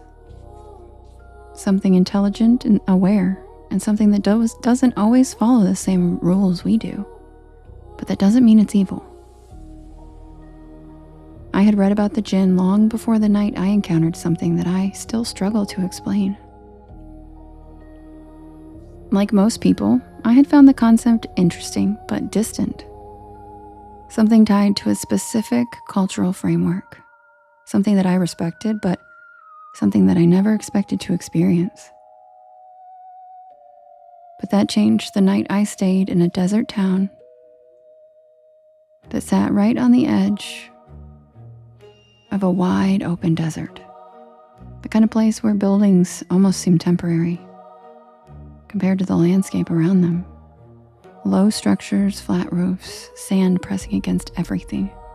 Thank you, Viola. Even during the day, the air carried a constant low wind that moved through the streets like a slow breath. At night, the wind became more noticeable. It filled the quiet and it moved along the walls. It slipped through cracks in doors and windows. It was something I hadn't experienced before. I had rented a small room above a closed shop on the edge of town. A simple place, one bed, one window, with a narrow hallway leading down to the street. It was quiet, almost too quiet.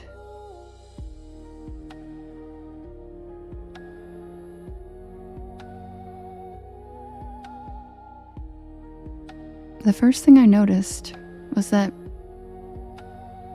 there wasn't really anything dramatic. It was just the way the air moved inside the room. It was as if the curtain near the window kept shifting slightly, but every window was closed and the door was shut. But it seemed like a breeze passed through in slow intervals. At first I ignored it. Old buildings do that. Air finds ways in.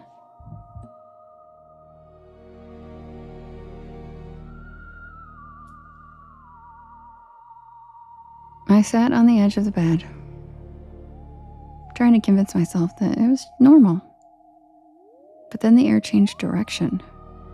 Instead of moving toward the window, the curtain shifted toward me, subtle but unmistakable. It was like the fabric was being pulled slightly into the room, toward where I was sitting.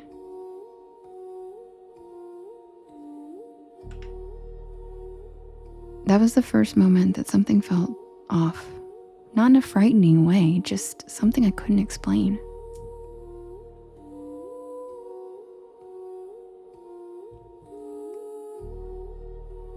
I told myself maybe I was just imagining it. Travel fatigue, it had been a long day, and this was a new environment. Maybe I need some air. Then I stepped into the hallway. And that weird air shifted again. The hallway was narrow, with one single dim light at the far end. And as soon as I stepped out of the room, I felt that same weird current pass by me again. Not around me, by me. Like something had moved past my shoulder. The sensation was so distinct that I actually turned around instinctively. But the hallway was empty. I walked slowly toward the stairs, each step echoing softly in the quiet building. Halfway down the hall, I felt it again, that shift in the air. This time it wasn't moving past me, it was lingering, staying closer to me.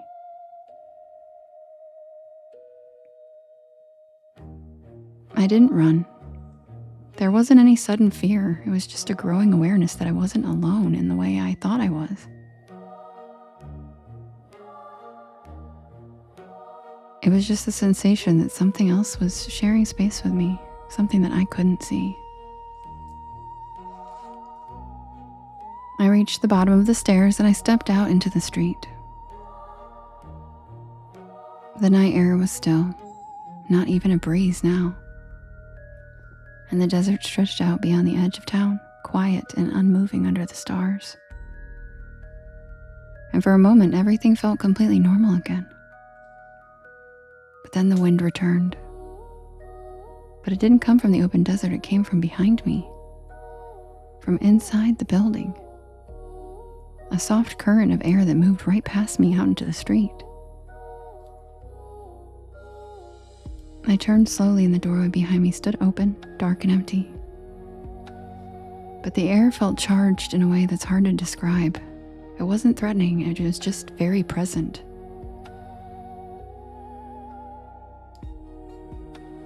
Nothing about my experience felt hostile. There was no aggression, no attempt to frighten me, no escalation, just movement and observation. It felt like curiosity. The stories I had read about the jinn, beings made of something unseen, something that moves through the air, something that exists alongside us without needing to reveal itself. I stood there for a long time, the doorway behind me and the silent desert ahead, with a strange awareness that whatever had been inside that building was older than me. Eventually, I went back into the room, and the air inside was still again now. The curtain didn't move, and the hallway was quiet. Everything looked exactly as it had. But there was one small detail. On the surface of the desk near the window, there had been a thin layer of dust. And when I first arrived, it had been completely undisturbed because I remember noticing that, hey, someone didn't dust. But now, there were faint lines that had been traced across it. Not random marks, not scratches, they were shapes flowing almost like writing.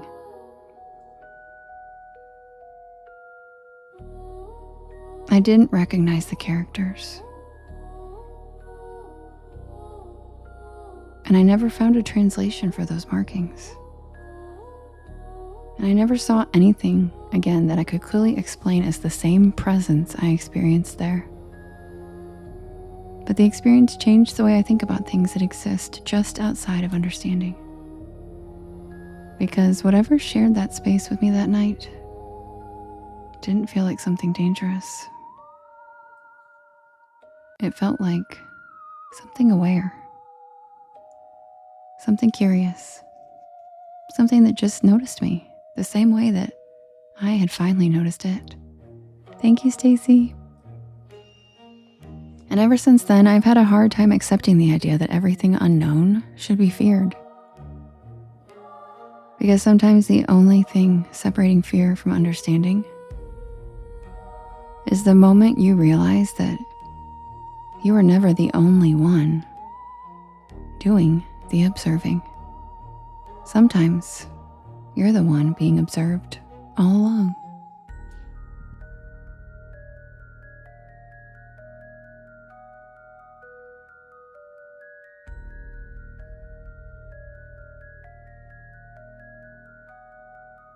And that's the tale of the jinn, or the wind that knew my name. And yes, Skrilla, somebody has to tap because you're certainly not. Ooh.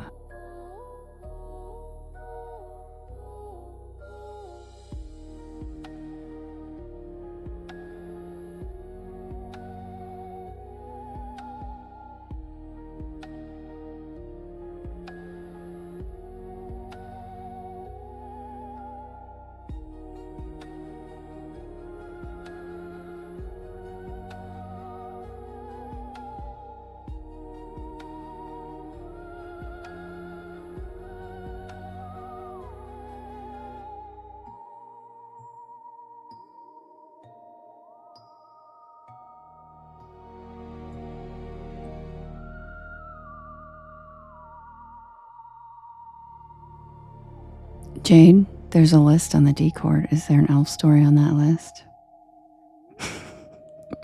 Have you ever heard me tell an elf story?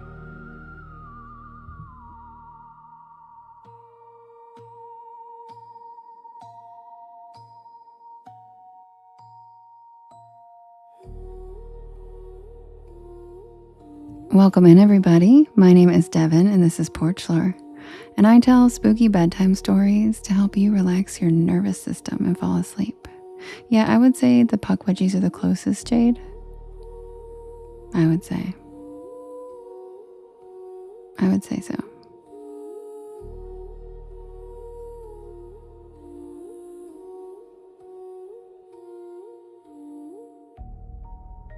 here every single night at 10 p.m. Eastern Standard Time until about 1 in the morning.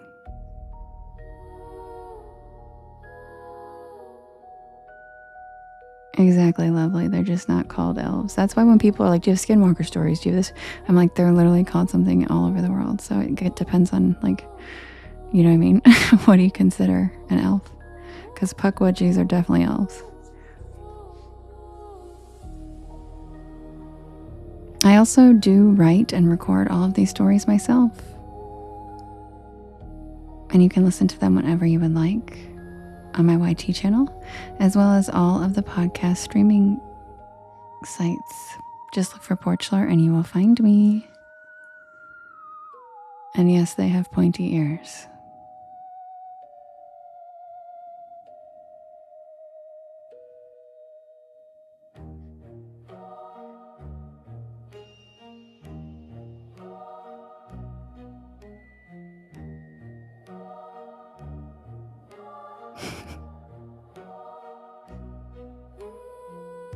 Love you too, April. Welcome back. How you doing, cutie?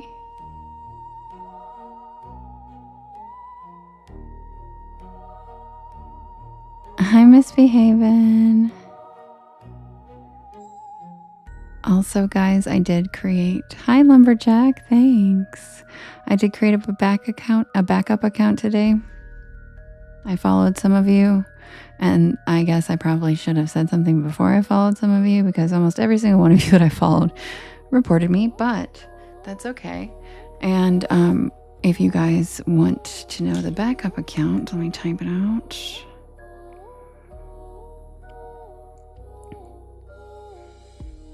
She's kind of weird, but you know, there she is.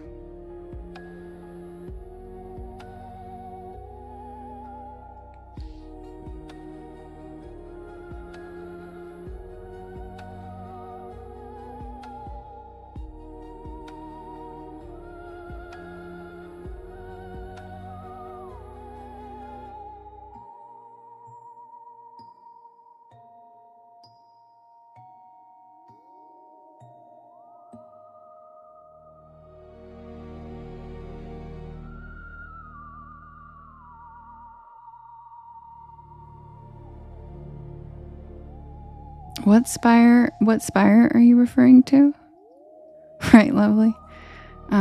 What spire are you? Is there like a hidden spire on the porch that I'm not seeing? I know, Lumberjack. The Porch Pals are ride or die. They don't fuck around. And they were like a fake account. We'll get this bitch. And then I was like, you guys, it's me. Wait a minute. But it's okay. Nothing happened to my account. I thought it was really cute because here's the fun fact. TikTok doesn't do anything when you report anything. That's why when people are like, is someone reporting your live? No. You could report literally like the worst shit you've ever seen in your life on TikTok. And they're like, no violation found. No violation found. So it didn't do anything. They just want you to feel like you have some say and some way to report things. But can you imagine if they actually fielded every single person's report when they're butthurt about something? Absolutely not. So they don't really look at those. Yep, they want people to have the satisfaction of feeling like they got to report it, but it does nothing. And I know that for a fact because I have literally reported absolutely illegal activity that was very bad. And so did all my friends. And they came back and said there was no violation. And the account continued and made multiple other accounts doing the same thing. So they don't give a fuck. Because guess what? The account was making tons of money in gifts. And you never get violations and you never get in trouble if you're getting tons of money in gifts that TikTok gets to take half of. So, you know, just saying. Just saying. All right, guys, I'm going to set up the next poll for us to vote. And I'll be right back and we can vote for the next story. If you guys could do me a big favor and hit that share arrow in the bottom right hand corner. Christine, thank you. Hi, Steven. There is a little yellow circle with 2 arrows chasing each other that says repost. And that puts my live into your friends' FYPs and it helps us grow this beautiful porch of ours. Also, sharing to your friends, sharing your stories, tapping, all of those things help so much.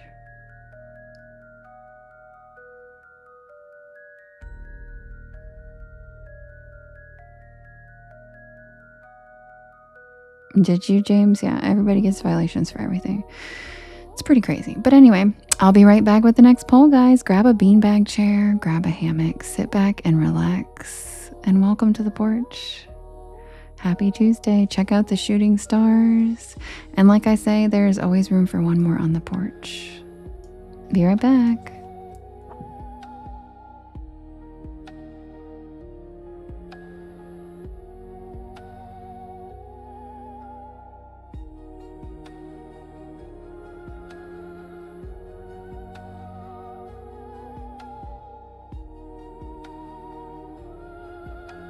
Oh, good luck, Matt. I posted one last summer of me standing in the rain, trying to do a thing called Rain Challenge, where I wanted people to enjoy standing in the rain and not like running, just like standing there.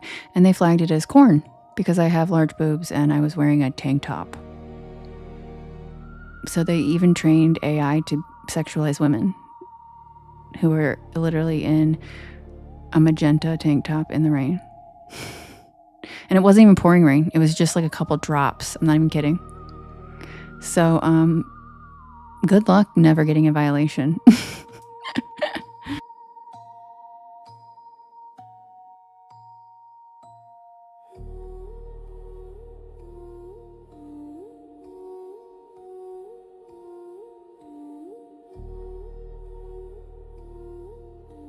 The video is still on my profile, by the way. You guys can go see it for yourselves, and you can see that there was nothing wrong with it. But it was not pushed out. It was not eligible for anything because it was flagged as corn. And no, Maleficent is a fairy. She's dark fae. And dark doesn't mean bad.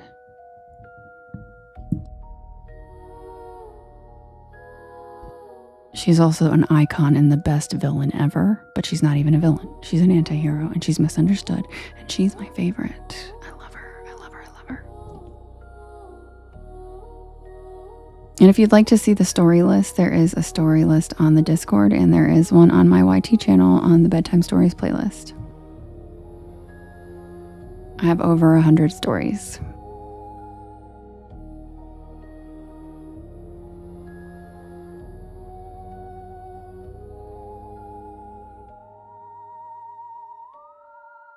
I'll tell you right now, if someone's cut off my wings to go show his dad that he unalived me and then married some other vanilla boring chick, I'd be pissed too. And then when he burned down my forest full of all of my critters and my trees, I would be the same way she was.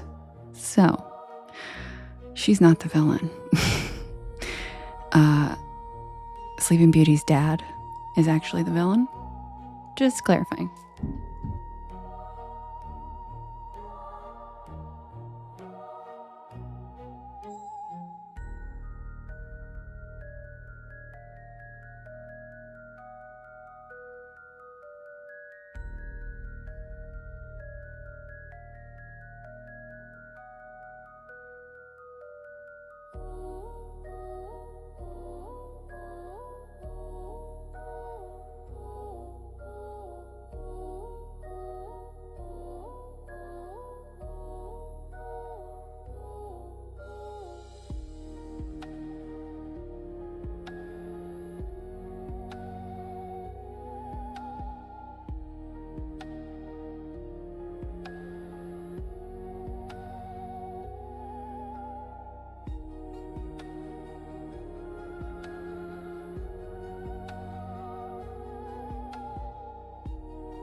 All right, guys, the next poll is ready.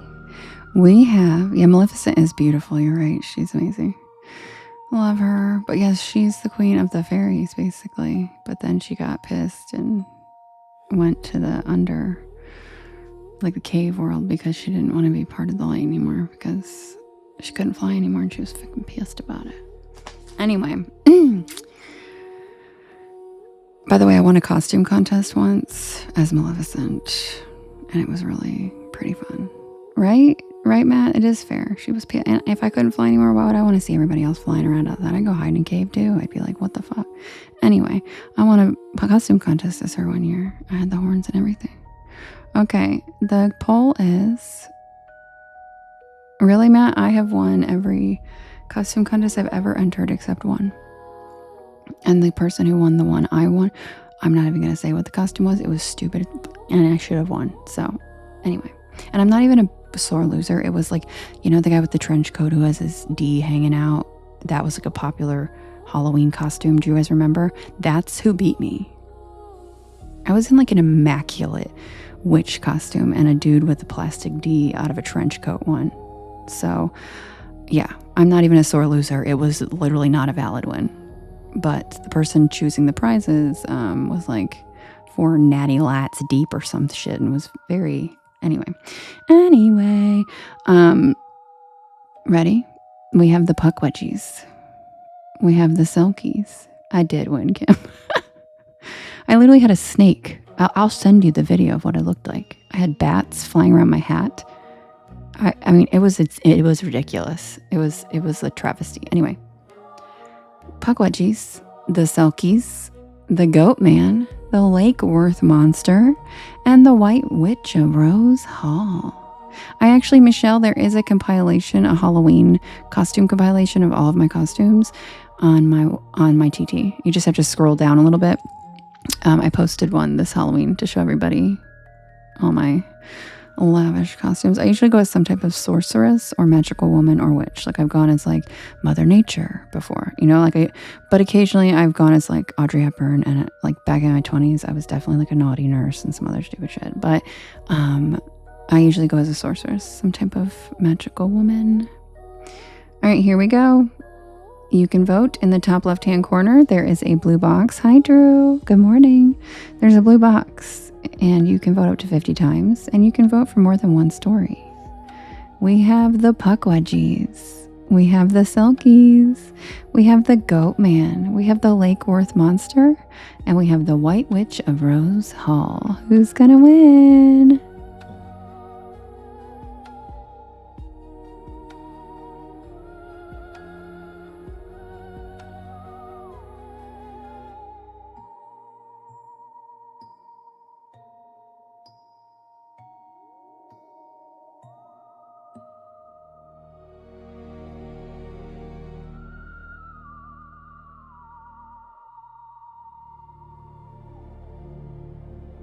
Jade, I read it last night. There's no chance. No chance.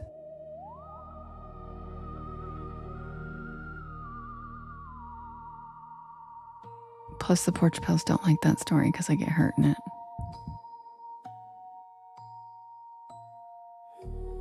But it is available on my YT channel. All of these stories are recorded and available on the YT channel, as well as the live recordings. So you can listen to any of the stories, even if they don't win, anytime you want. And the Bedtime Stories playlist is how most of the Porch Pals fall asleep. They just come in here to listen to the stories live. But highly recommend. We do a live premiere over there every Monday of the new story. And the Bedtime Stories playlist really helps people fall asleep or get through chores or anything like that. Andrew, what about the Puckies? That's how I did it last night. What? Oh, you went to sleep to it last night? Yeah, right? It's like really does work. I don't have any popcorn, Redneck, but I know somebody does. Who has popcorn? And yes, Novia, I do. I have an entire playlist called the Unexplained series, and I do read them here too as well. And some of them are not, but mine aren't scary. My stories are just spooky. They're like Are You Afraid of the Dark or Goosebumps kind of. But I do have an entire series called Unexplained that is just unexplained cool shit.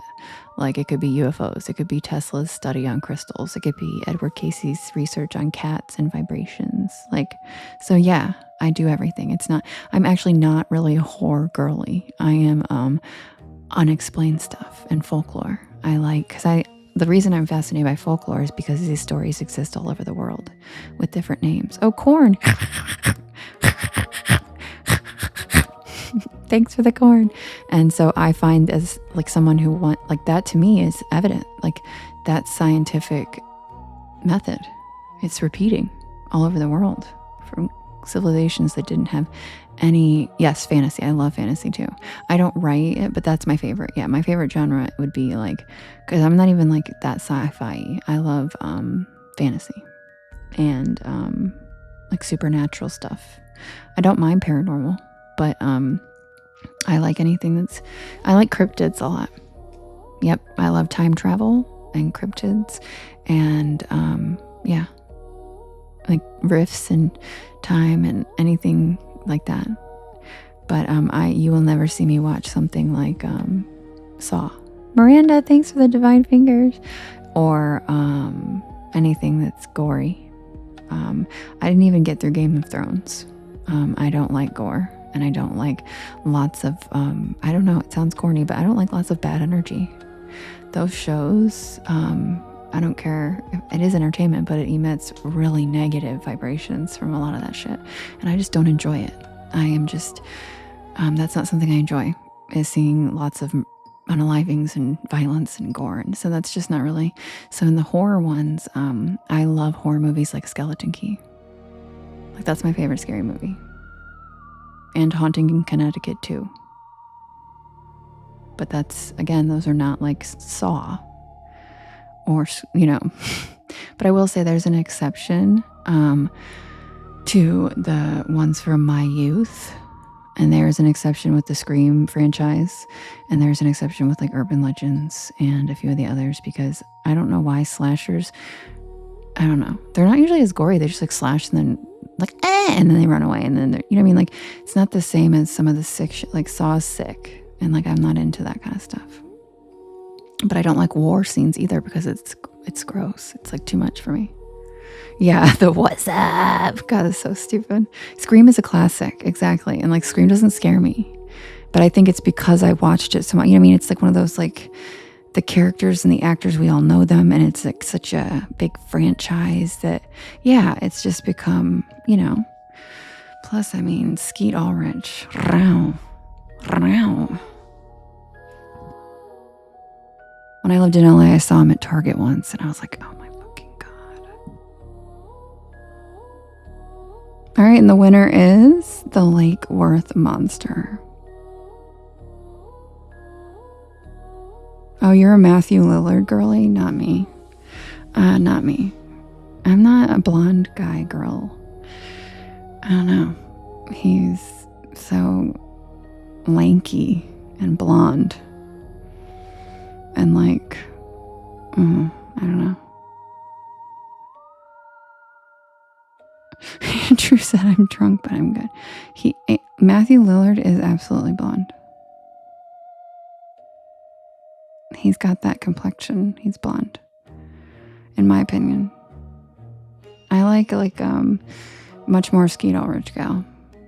Much more. Plus, like, I mean, I don't know. I'm not going to explain it to you on the live, but look at the two. Who's going to be more fun?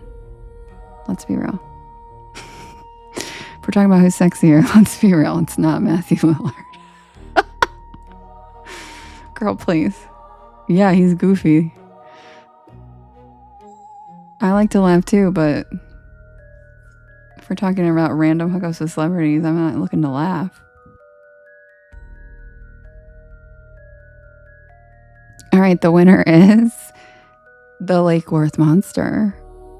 Nothing's wrong with Goofy. I love Goofy, but it's not like gonna marry Matthew Lillard. We're talking about like who's sexier. We're not talking about Goofy.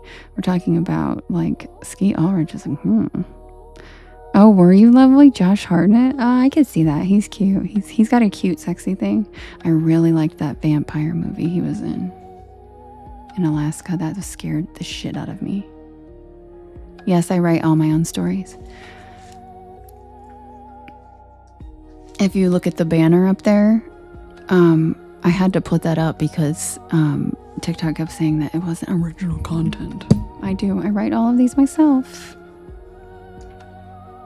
All right, guys, I'll be right back. Yeah, 30 Days of Night. That movie scared the shit out of me, but it was like so good. So good. No, I don't read other people's stories just because of like, I don't know, it's copyright stuff. And I just read the ones off of my YT channel as a way to like grow my community. But you should read your story. Write it and read it. You should go live or make a video and read it. Read your work. If you're a writer, that's awesome. And we'd love to hear it. Make a video or go live. In the movie Troy, I don't even think I saw that one, Cade. Brad Pitt or as Achilles?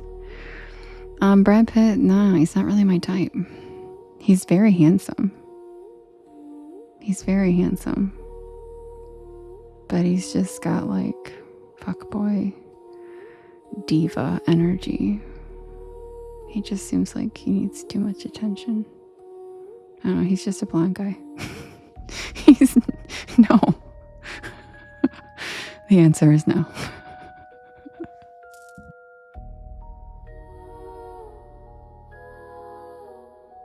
But I'm also weird because I'm also not a George Clooney girl. You know who I find very handsome? Men with large noses. And I'm not going to explain why, but it's a thing. And like Adrian Brody.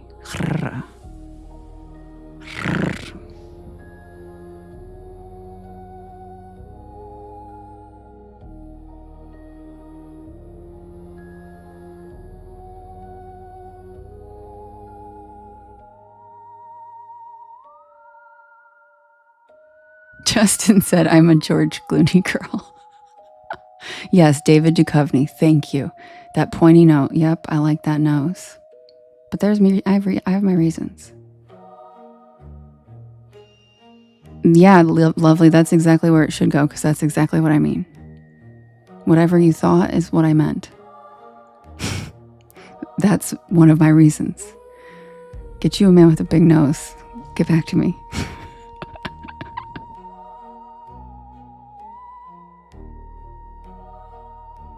I've never seen Splice. I don't know what that is.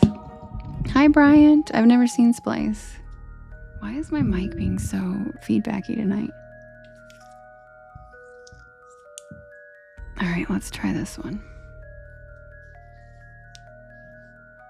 Lumberjack said, leave my nose out of this. Like, you want to know, you guys are going to laugh, but one of my, like, he was my crush since Nickelodeon. And, like, hold on, let me look up. Hold on. Yep, okay. Give it a goog, you guys. Eric Balfour. God, I had a crush on him. I still do. He was in Haven, the show Haven. And when he was on like, maybe like Mickey Mouse Club. Like I have literally been watching this dude since I was born.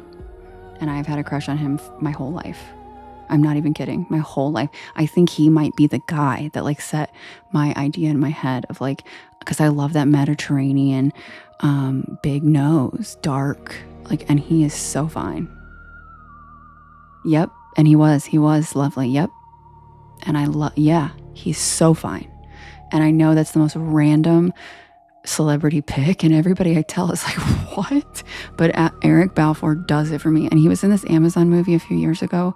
I was so happy to see him in something new, and he still is looking fine. I follow him on Instagram. He just had a baby like 2 years ago. Very happy for him. He's adorable. Yeah, he's and And nothing finer than like a sexy bad boy that's aged really well and is now like, I don't know. He's definitely, and like he's not classically handsome at all. Like people are always like, what? That's your type? I'm like, yeah, he's not classically handsome, but I find him, But there's a reason they cast him as the sexy bad boy, because there's something about that big nose that women think is sexy. And I swear to God. Yeah, Clark Gable was so handsome, but not my type. I was more of a Marlon Brando gal. He was so handsome, my God. And so was Paul, what's his name? Why am I blanking? Newman. Paul Newman was very handsome. Matt, what's your comment? Gary Oldman. Gable was a bad boy? Yeah. Matt, why do you have no comment? Come on. Wait, who did Justin say he was? He was a George Clooney. I loved Humphrey Bogart in my past life. I was a bogey girl back then. Very good, Jade. Very good. You got it, Jade.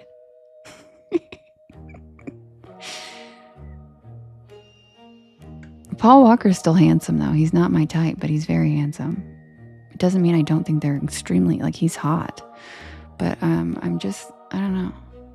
I like a little ruggedness. I think he's too pretty. Does that make sense? He's so pretty. Plus, I just like dark coloring.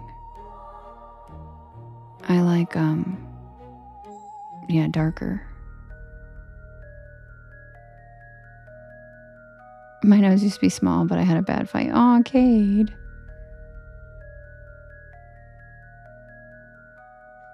Aw, thanks, Stacy. I really appreciate that. That's so sweet. All right, I'll be right back with the Lake Worth monster. Oh, I got a puzzle. Got a puzzle piece.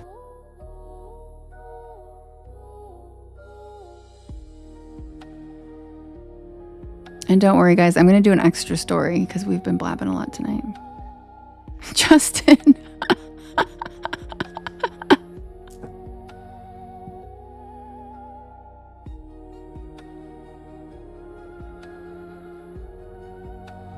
James Franco, no. He gives, no. No, ma'am. No, ma'am. But hey, to each their own. His brother's much cuter, but I still don't. No thanks. They're not my type. I don't even really have a type. Well, I do have a type, but like I feel like it depends on the person. It's like all about their, I don't even know what they call it now, but it's like their swag, right? You're true, lovely. That's what I was saying. I was like, I don't want to date him. Yeah. If we're talking about who's sexy. Yeah, Zac Efron's not cute at all. Seth Rogen? What? What? Okay, on that's enough. That's enough. That's where we end this conversation. We're getting to the story. My God. Lovely. You know what? We're going to have a talk later. That's the end of this. Seth Rogen. That's it.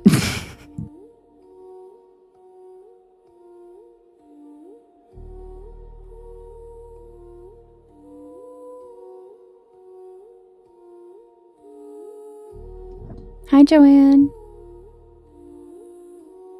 Okay, Rochelle, that one is valid. Rochelle's is valid. John Krasinski, because he's funny and he's got this confidence like he doesn't really give a fuck. And he's a very, very blondie type of white dude. But his swag makes him attractive. Mostly, I think, because he's really smart. I like guys that are like smart asses. Jensen Ackles, yes, but he's like 4 feet tall, so I feel like he would have a Napoleon thing going on. But his brother is not my type at all. He's just like Matthew Lillard. They're the same category in my mind.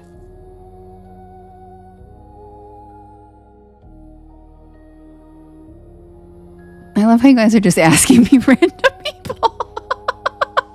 I can give you an opinion on anything. Killian is very attractive, but he's too feminine looking for me.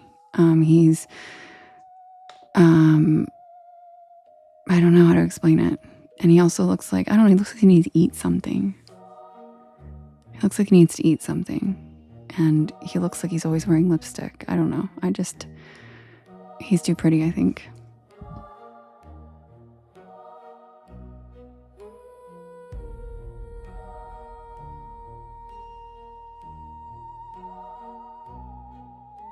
Rachie, did you say Liam Neeson? I love how everyone is so into the most random. There has been no pattern to the people you guys have been throwing out. We've got Bill Skarsgård, we got Liam Neeson, we have Keanu Reeves. Like, these are all so completely not even, like, these are all such different. It's so funny. I love that. Hey, I'm just answering y'all's question. You know who here's another one. And guys, what's the pattern with Devin? You want to know who my crush was when I was a kid? Because I'm a nerd and I was obsessed with the show Quantum Leap. Can you guess? Scott Bakula. God, he is handsome and charming and adorable. And my God, he was hot in Star Trek too. Scott Bakula. Scott Bakula. I'll back it up for Bakula. I'm just kidding.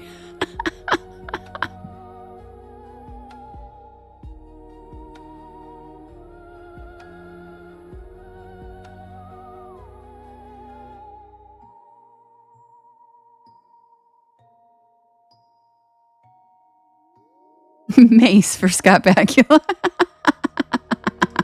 I love that. He really is charismatic motherfucker, dude. Like, how does he have all that it factor? He's really got it. He's like, that's hilarious. But yeah, Quantum Leap was a great show. My God, it was good. It's one of my favorite shows when I was a kid. And then they redid it and I didn't watch it because people said it was really bad. And I don't like to watch the remakes of my beloved things because it's never good.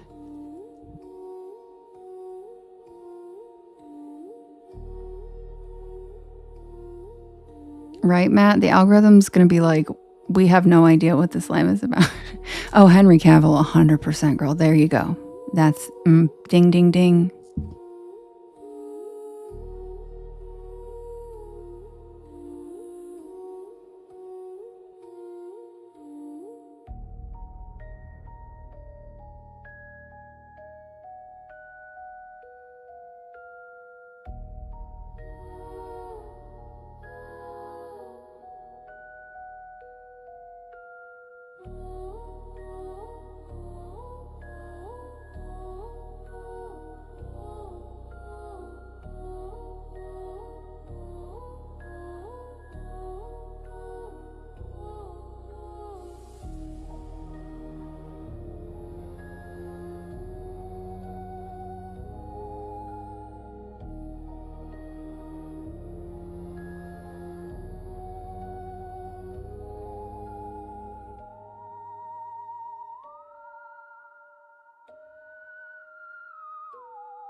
No, lovely, I didn't redo it.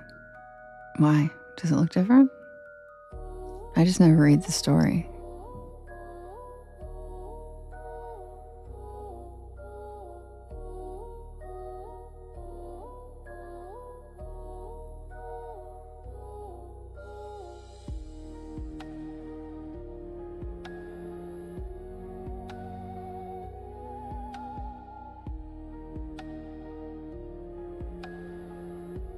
Breezy, thanks for becoming a super fan. Thank you.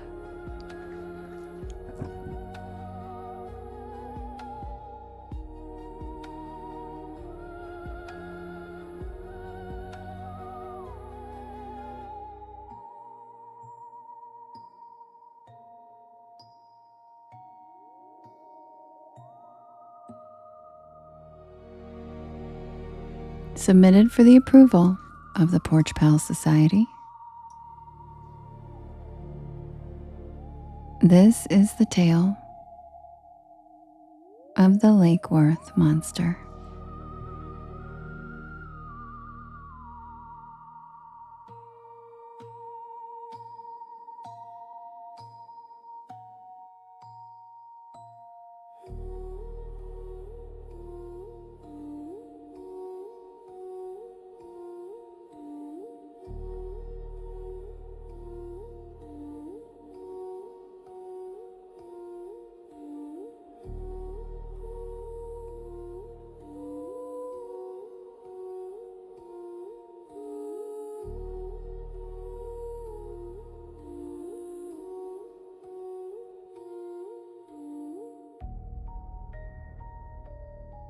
I had been warned before I went out to the lake.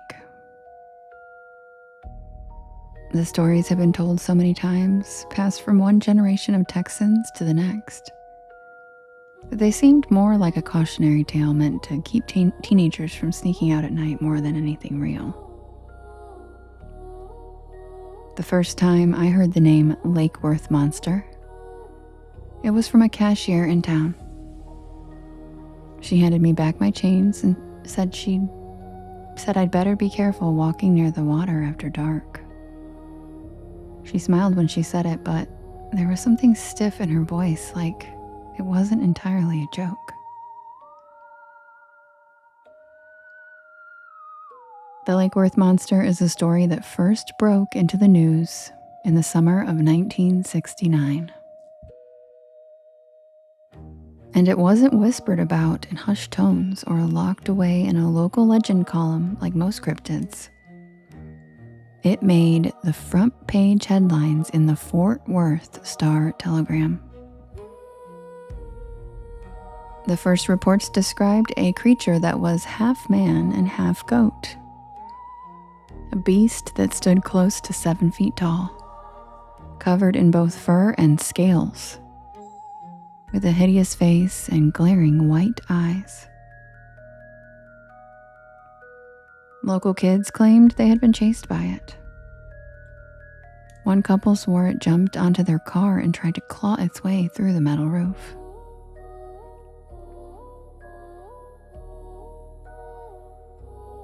Another night, a group of terrified witnesses swore it hurled a tire at them from the darkness of the trees. People laughed it off at first. Reporters said it was just a prank, maybe a teenager in a costume. But the reports kept coming night after night. New groups swore they had seen it. And when the city sent investigators, they found broken branches, deep claw marks in the bark, and even enormous tracks in the dirt leading down to the water's edge.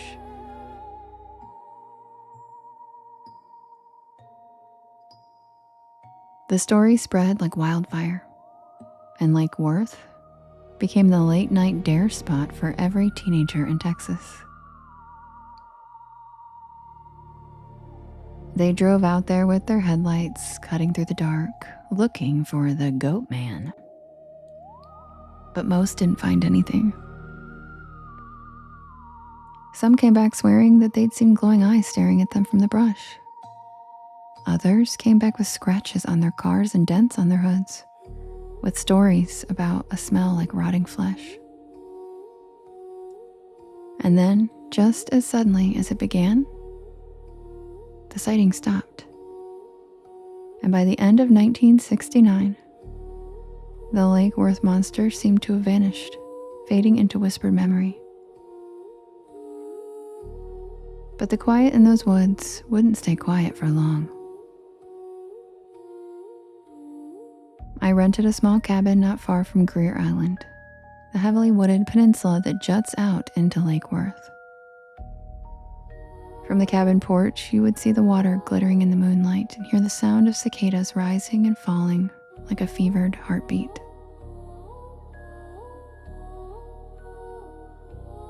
The first night was calm.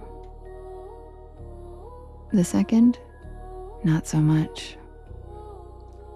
I was walking along a dirt trail that cut through the trees when I first felt it. The air shifted and the sound of the insects dulled. The kind of silence that wasn't natural fell over the woods, like everything that was alive had suddenly agreed to hold its breath. At first, I assumed that some type of predator was nearby, a coyote, maybe a stray dog. But then I smelled it. The rank odor of wet fur mixed with sourness of decay. I froze. My inadequate flashlight beam cut through the trees, catching leaves in the shimmer of spiderwebs and the ripple of the lake through the branches. And then I heard the crack. Not a twig breaking underfoot, but something heavier, a large branch snapping. The beam of my inadequate flashlight shook as I turned toward the noise. Two pale orbs that looked like eyes glared back at me from the dark. These didn't look like normal eyes reflecting light, not like a deer. No, these were flat and milky, like cloudy marbles that still somehow glowed with a strange intensity. Thank you, Spooky Bestie. Thank you, Teresa. I didn't move. And then the eyes blinked. And then the creature shifted into the light. It was massive, hunched, its shoulders straining with muscles that looked too large for its body. Its legs were bent like those of a goat, ending in cloven hooves that sank into the soft sand. His torso was human-like, but twisted, and the skin was patterned in patches of matted fur and gray scales. The face had a flattened nose and the eyes were wide and bulging. And from its forehead jutted two curling horns. I stood there. As it stood there watching me, breathing heavy. The sound came in snorts and ragged wheezes, like each breath carried the weight of centuries. And then it moved. It lunged forward with a speed that didn't make sense for how big it was, shoving through the trees like they were paper. My inadequate flashlight slipped from my hand, plunging the trail into darkness, except for the pale moonlight. And I ran. Branches whipped against my arms and face as I tore down the path. Behind me, I couldn't hear it. Behind me, I could hear it, hooves pounding, and a guttural roar that sounded like an animal and a man screaming at once. My lungs burned and my legs felt weak, and then it stopped. Just as suddenly as it had charged, the sound just ended. No pounding hooves, no snarling, just silence. Thank you, Akaro. I didn't look back until I reached the porch light of the cabin, gasping, my whole body trembling. The woods were quiet again. Too quiet. I didn't sleep that night. I sat with the lights on, watching the black edge of the trees from the window. At some point, I noticed something new. On the hood of my car, just visible in the faint porch light, were scratches. Long, deep gouges in the paint curling across the metal like something had raked claws down it.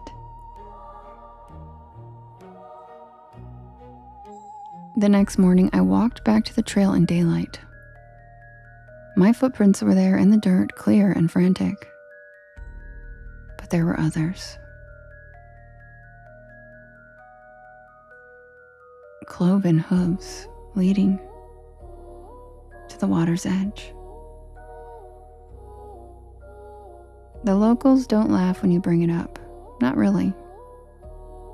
They smile in that way the cashier smiled, and they say that it's just an old story. But then there's always that flicker, that understanding, unspoken rule that some stories don't die just because the newspapers stop printing them. They say the Lake Worth monster was real once. And maybe it still is.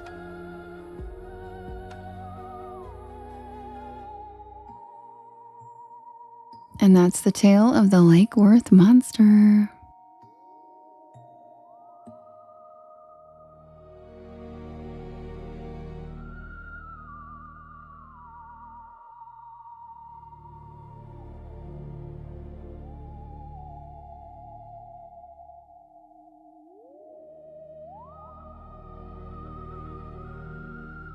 Welcome in, everybody. If you're new here, my name is Devin, and this is Porch Lore. And I tell spooky bedtime stories to help you relax your nervous system and fall asleep. And I am here every single night from 10 p.m. Eastern Standard Time until about 1 in the morning. I do write and record all of these stories myself. And you can listen to them whenever you would like on my YT channel, as well as all of the podcast streaming sites. Just look for Porch Lore and you will find me. Also, all the links are in my bio. Also, I'm not sure who asked for it, but somebody, I can't remember, but one of you guys asked for the floral mothy merch that was only in a long sleeve shirt. And you asked me to make it in a glass that was the Coke can shape and the t-shirt. There you go, Rachie. Yeah, I did it. I made them. They're both up on the site. Yeah, I did it. Sorry it took me a couple days.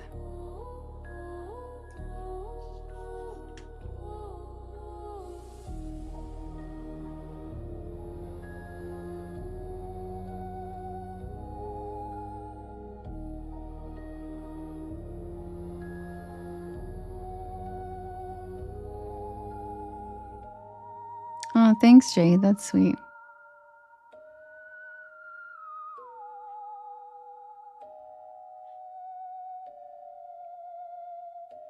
What happened, Matt? I'm trying to catch up on the chat. What happened with Matt? Raymond, thanks for the follow. Welcome to the porch.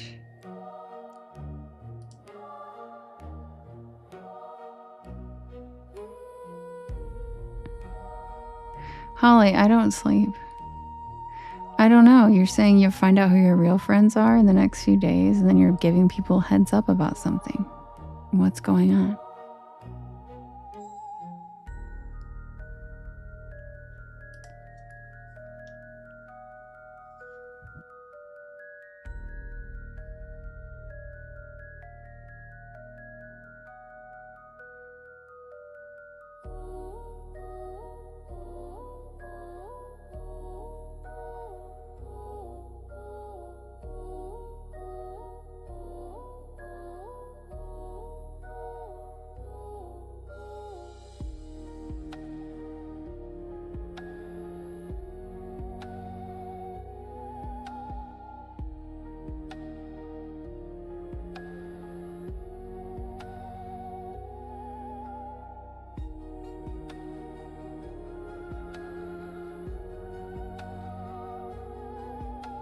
That's exactly right, Brooke.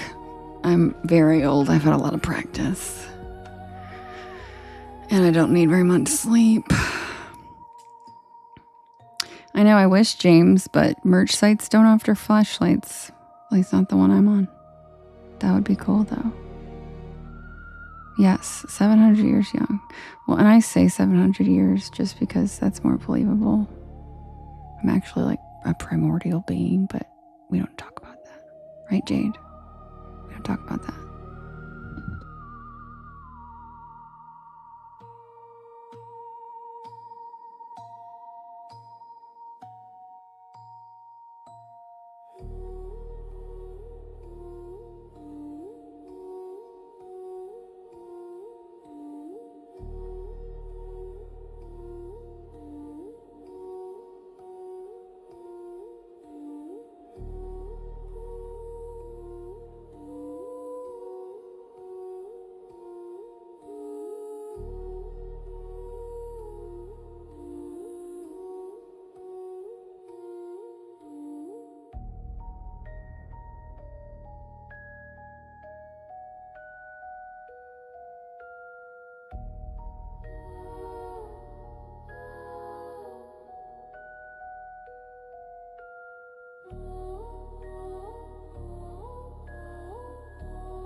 All right, you guys.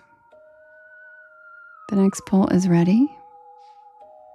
We have the camper van, the masked visitor, the overnight delivery, the midnight movie, and the chupacabra. You can vote in the top left-hand corner. There is a blue box, and you can vote up to 50 times, and you can vote for more than one story. Who's it gonna be? We've got the camper van, the masked visitor, the overnight delivery, the midnight movie, which is an Are You Afraid of the Dark reworking, and then we have the chupacabra.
And the winner is the camper van.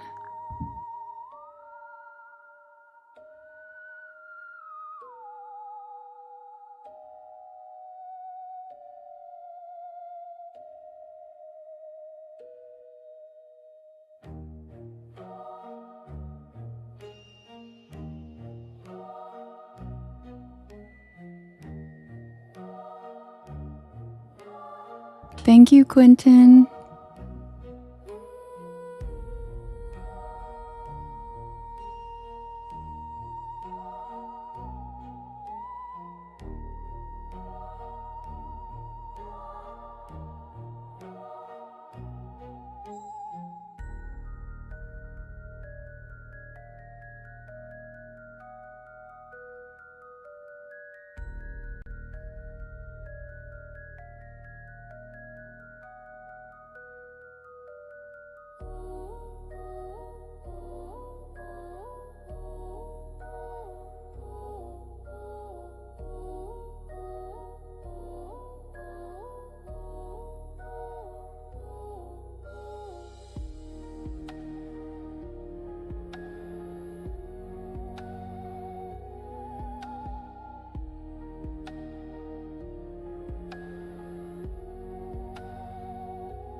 Mila, you're so cute.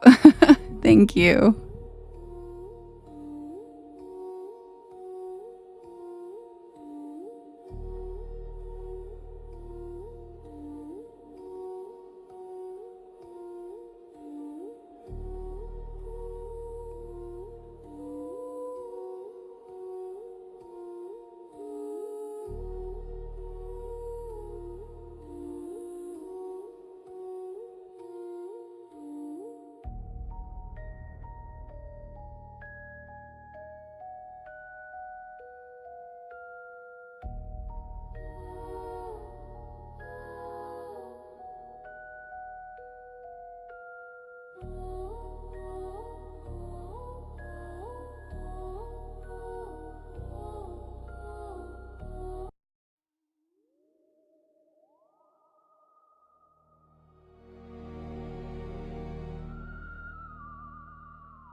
And that is like the sweetest thing.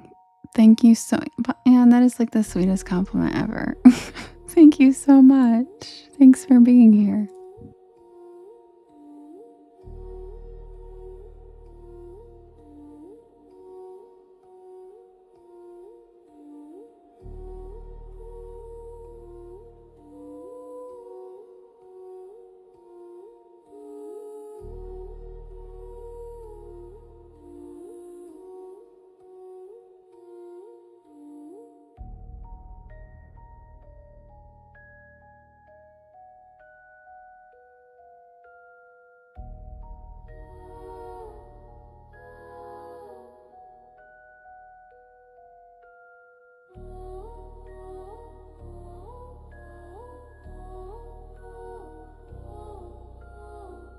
Yay, Rachie, I'm so excited. Thank you.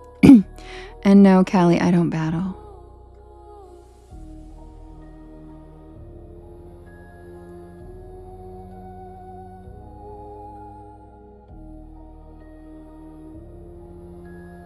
I'm literally only on TikTok to read my stories live. My primary platform is YT. I'm a long form content creator.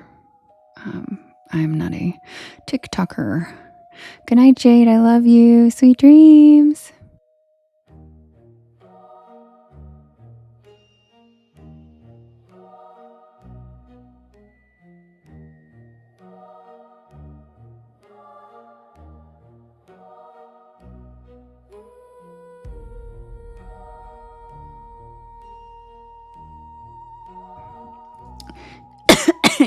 Jade.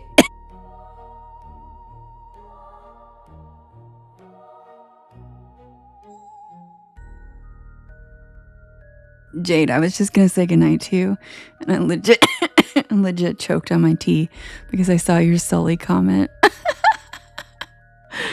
Yeah, I just choked on my tea because I was just gonna turn on the mic and say goodnight, Jade, but she said something that made me laugh. Yeah, and I just choked on my tea. She said, "Love you, Sully."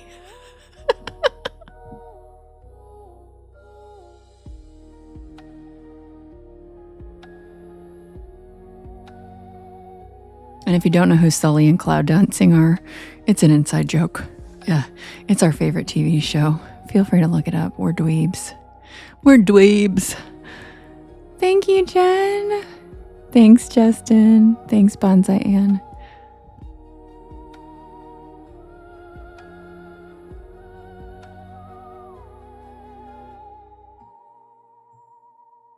Michaela Quinn for life.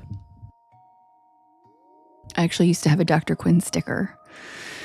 And then no one was using it besides me and Jade. And it got vetoed. It got voted off.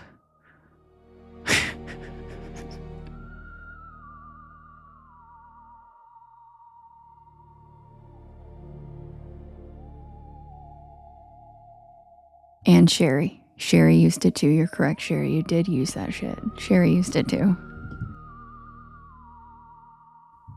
Yeah, right? Everybody forgets about that show, Spooky Bestie. That's why I remind everyone. I reminded Jade. And then she started watching it with me. And we were like, oh my God. And if you watch it now, it hits different. Michaela is a fucking icon. It's still relevant. It's such a good, like the stuff they cover. People need to watch it now. You need to learn some of these lessons now. And it's amazing. So highly recommend rewatching it. It's on Tubi for free. It was on Amazon, but they took it off. So it's just moving around. But I know we do need to watch the last season together, Jade. Let's save it and we'll watch it together whenever you're ready. I don't even know if I want to end it. I don't want to know what happened.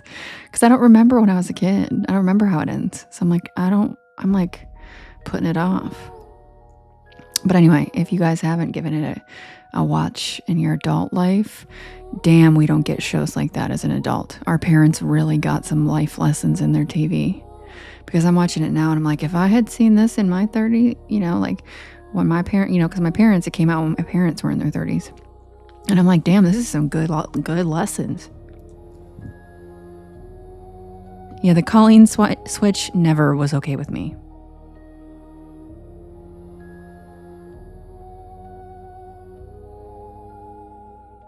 Yeah, right? We don't really remember it. So I was like, I came up one day on Amazon and I was like, I'll just give this a watch. Because my mom and I watched it all the time. I remember like loving it. But I didn't remember you're too young to really process like that. But watching it as an adult, I'm like, damn, this is relevant as hell. And some of the things I'm like, that's a really good lesson. Like, she's right. Like, it's really good. Yeah, Jade.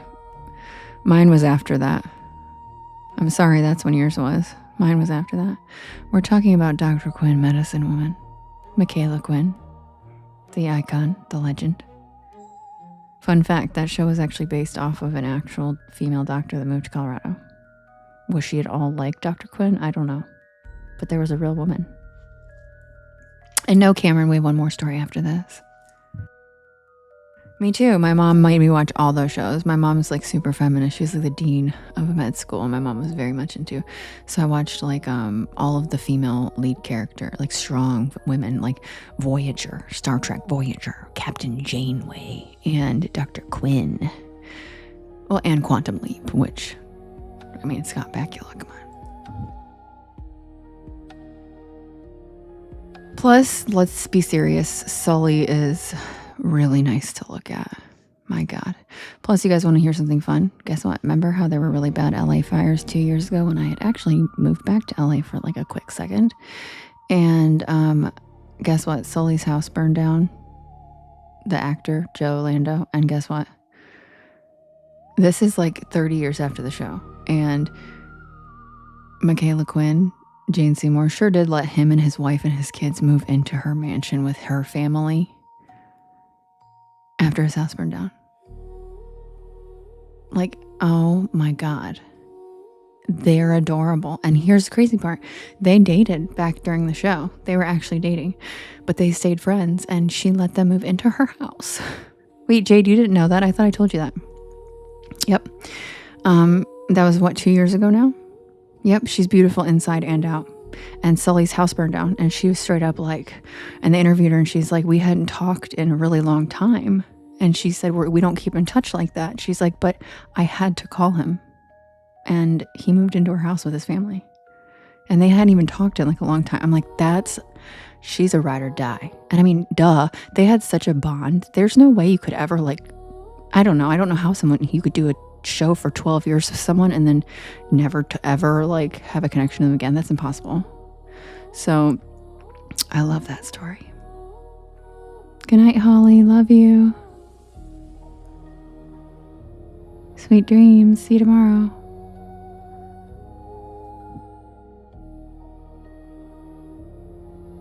So anyway, fair warning, if you do decide to start watching Dr. Quinn, it's going to suck you in and it's going to become like your therapy, right, Jade? It's literally I can't even explain it.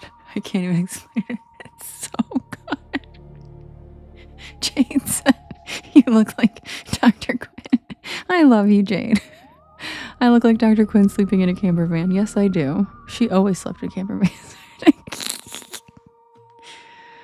Submitted for the approval of the Porch Pal Society. This is the tale of the camper van.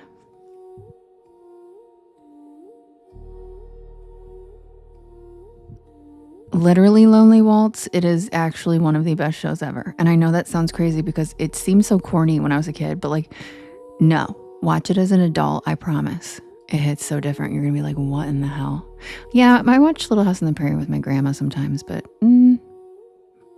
it's no Michaela Quinn. It healed me. Right, Jade? It healed me. Me too. And I know that sounds ridiculous to you guys, but watch it as an adult. It will heal you. I don't even know how to explain it other than that. It's sounds ridiculous, but like just try it and report back. Jade and I even tried to start a group chat with like people on Discord and like nobody started watching it. Daniel's son watched the first half of the season and then I told him about another show and he got sucked into that, but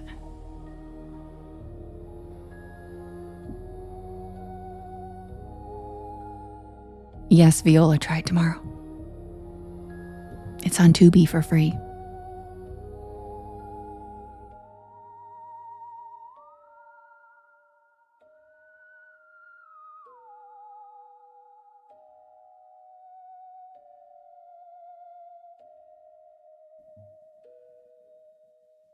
It started as one of those dreamy road trips, a meandering escape from the monotony of my 9 to 5.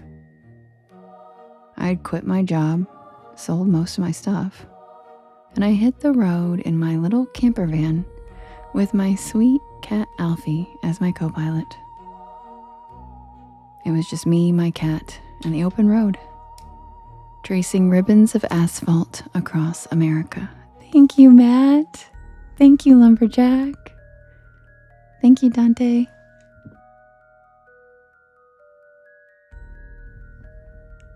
The plan was simple. No itinerary, no deadlines, just freedom. And somewhere along the way, the Appalachian Mountains called my name. And I decided to park near the trail for a few days of peace.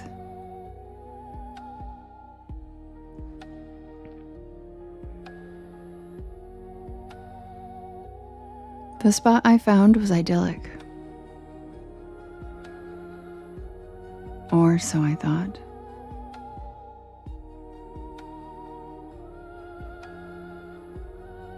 It was tucked into a grove of towering pines, with the Appalachian Trail weaving nearby like a thread through an old tapestry.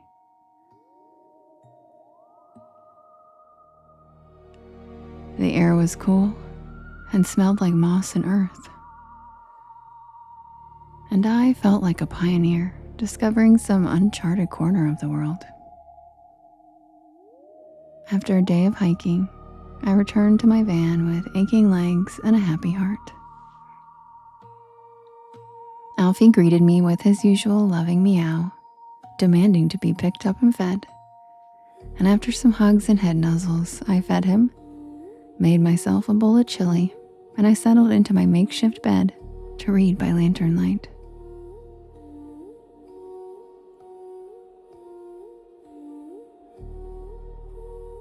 The stillness was incredible. No cars, no city hum. Just the occasional hoot of an owl or the rustle of the wind. Good night, Holly. And that's when I first noticed the strange smell. It was faint but unmistakable. Like something metallic and sweet. Blood, maybe? Thank you, Lumberjack. Aw, you became a super fan. Thanks.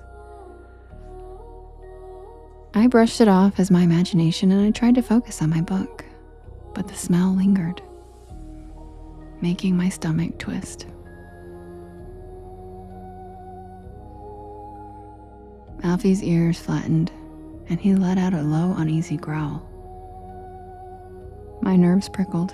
It's just a deer or something, I mumbled, more to reassure myself than Alfie. but I couldn't shake the feeling that we were not alone. That night, Alfie was on edge, and I didn't sleep well at all. The van, my usual cozy little cocoon of safety, felt more like a fragile tin can. I kept waking up sure I had heard something. A branch snapping, the faint crunch of footsteps. I peeked out the windows, but the forest was just a wall of black. Alfie curled up against me, his fur bristling. By morning, I convinced myself it was nothing, and I decided to explore the area, sticking to well-marked trails. The sun was bright, and the forest was alive with birdsong. And I started to feel silly for being so spooked the night before. That was until I crossed paths with a man. He was old, with a face weathered like tree bark, and eyes that didn't quite match his friendly smile. He wore a faded plaid shirt and he carried a rusty hatchet slung casually over his shoulder. We exchanged the usual pleasantries, but there was something about him that made my skin crawl. "You camping around here?"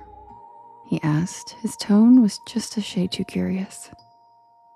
I hesitated. "Just passing through," I lied. His smile widened. "Not a lot of folks come up this way. It's kind of quiet, you know? Real peaceful."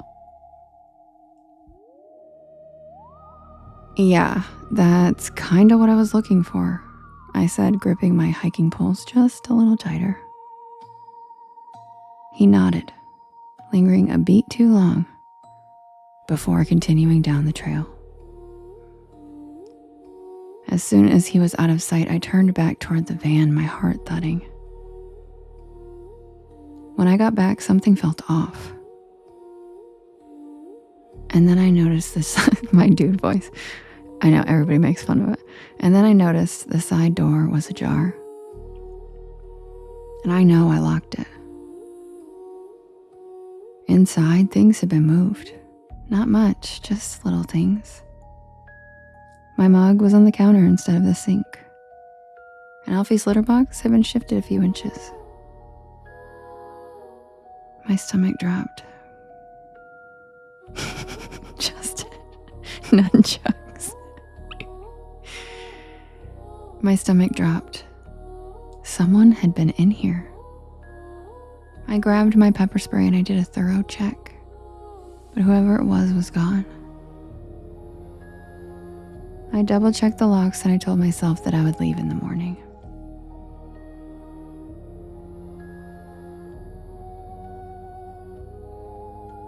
But as night fell, that metallic smell returned, stronger this time, clinging to my clothes and hair.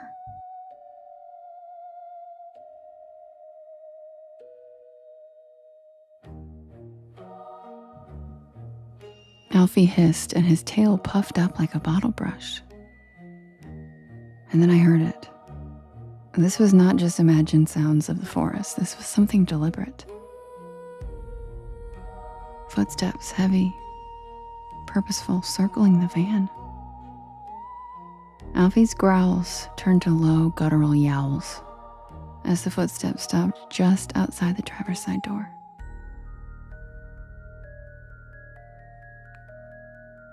I was clutching my nunchucks like a lifeline. I tried, Justin. I couldn't say it. And then there was silence.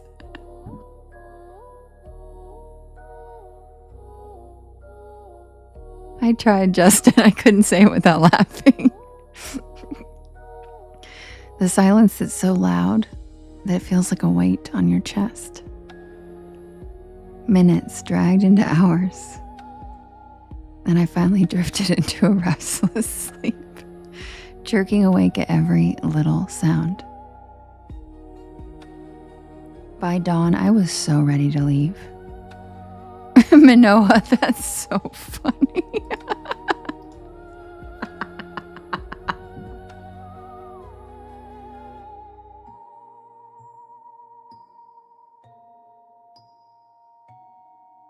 Sorry, you guys, that was so funny. Okay, minutes dragged into hours, and I finally drifted into a restless, jerking awake at every little sound. By dawn, I was so ready to leave. But when I opened the door, I froze. There were handprints on the van, smudged and greasy, like someone had run their fingers along the windows. Fart talk. And on the hood was something worse. A small pile of animal bones, arranged in a crude circle. My stomach churned, but I forced myself to clean it up. Tossing the bones into the woods before starting the engine. I needed to get out of here. But the van wouldn't start. The battery was dead, even though I just checked it a day ago. Panic bubbled in my chest as I tried and failed to get it going.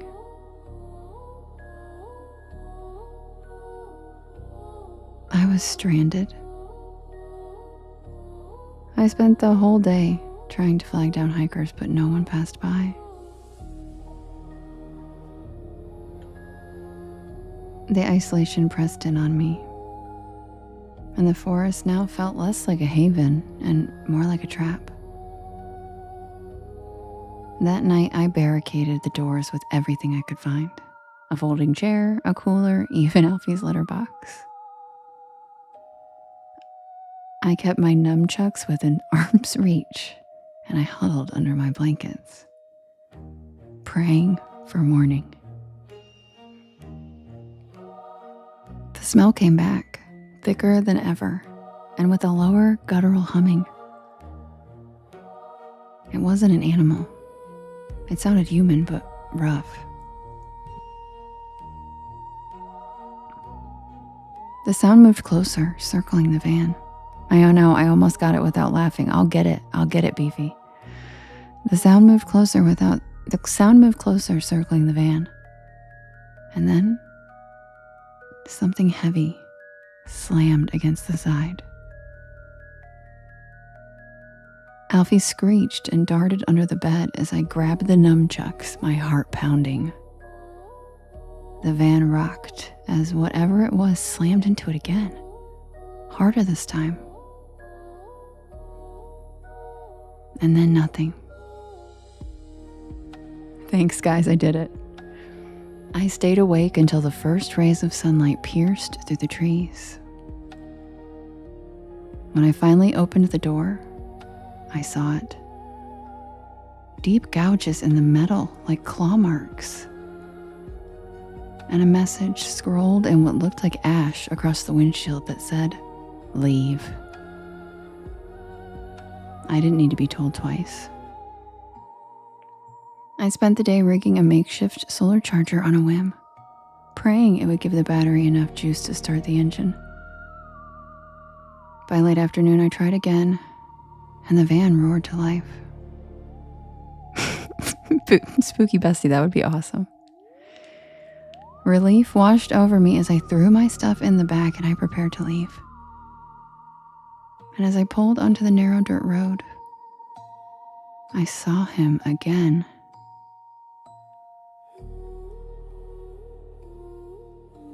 The man from the trail, standing at the edge of the woods watching me with that unsettling smile. This time, the hatchet wasn't slung casually over his shoulder. It was in his hand, the blade glistening in the fading light. I didn't stop. My hand shook as I gripped the wheel, my eyes darting to the rearview mirror every few seconds. It wasn't until I was miles away, back on the main road, that I let out the breath I had been holding. I wish I could say that that was the end of it. But when I stopped for gas, I noticed something chilling. On the back of the van, written in mud, was a single word. Soon. Wood grain I'm gripping, Skrill. I drove through the night, not stopping until I was well beyond the Appalachian Trail. And to this day, I don't know what I encountered out there.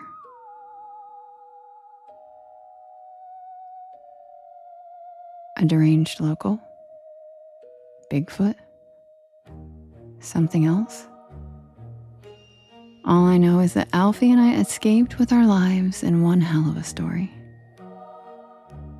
And now every time I get into my van, I check the locks twice, and I keep Alfie close, just in case.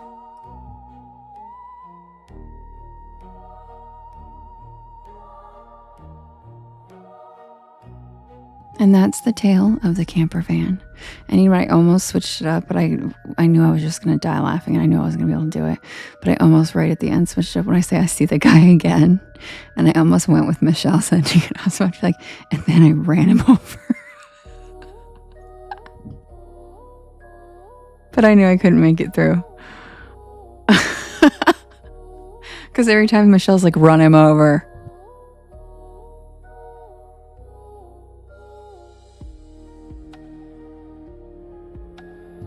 Aw, Leslie, I love you.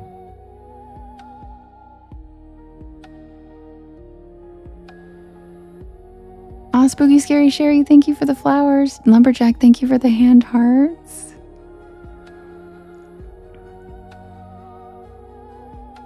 And you're right, Andrew, you are correct. I do actually carry a pickaxe. I didn't include it in the story though, but I love that you know that. I do, in fact, he's not even exaggerating. I carry a pickaxe in my car. But not for the reason you think, not to pickaxe people. It's because I am a nerd who loves rocks. And sometimes I come across a situation where I need a pickaxe. And I do have 3 bats. And Sherry, those are for the reason. Those are not for baseball. Not for baseball. Yeah, mine is actually a pickaxe / shovel device. It's a multi-tool where it has both. And I actually like freaked out a guy one time who was trying to scare me at night when I was down by the river with my pickaxe, and he didn't realize I have a pickaxe, and he was like, aren't you scared to be out here? Aren't you scared to be out here dark? And I actually did that video, you know, like where the girl's like, you can see me? You can see me? Mwah! And I did it to him. I did it. I pretended to be a ghost. I was like, oh my God. And then I cackled. I like mwah'd at him, and he literally like turned slowly and like walked away so fast. And then I was so proud of myself that I took videos in my car telling all my best friends that I did it cackling. And I have that video footage if you guys would like to see it, because I hold up my pickaxe in the car and I'm like, I had this in my hand. And it was really funny. And I still think about that guy. And I wonder, it was amazing. It was amazing. And he literally was scared. And I don't know, I doubt he believed that I was a ghost. I think he probably thought I was on crack. But either way, it worked. And that motherfucker was scared. And he didn't even, you know when someone just like doesn't even make an expression, they just turn slowly and walk away. That's what he did. He just like was like, fuck no. Fuck no. And he just like, and I was like, that's right, I might be hot, but I'm crazy. And like, I scared him. And it was great because he left me alone. And no, I'm not scared to be. Well, and then I was like, well, after I said, well, when I turned around, I said, you can see me. I was like, you know, I'm not scared, but you should be. And then he was like, and that's when he did the turn and left. Because I played the ghost. And then I was like, no, but I'm not scared, but you should be. And then he was like, and then I think he saw the pickaxe and was like, fuck. And so he left. And I still think about him, and I wonder if he told his friends, like, dude, I saw this ghost miner. I saw a ghost of a miner by the river.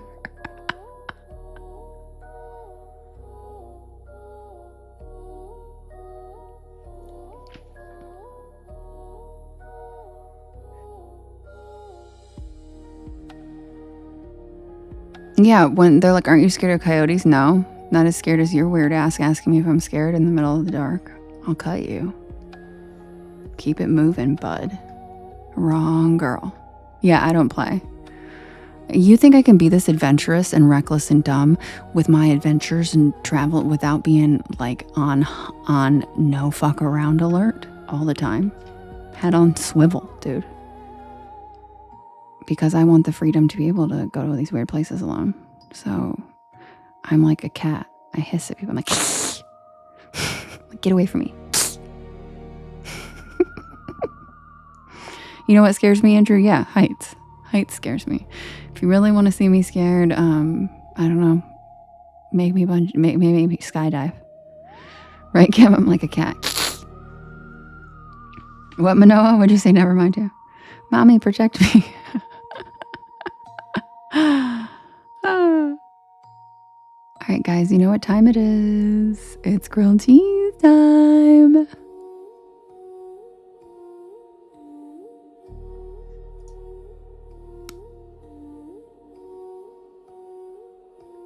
By the way, Matt, you want to know something so funny?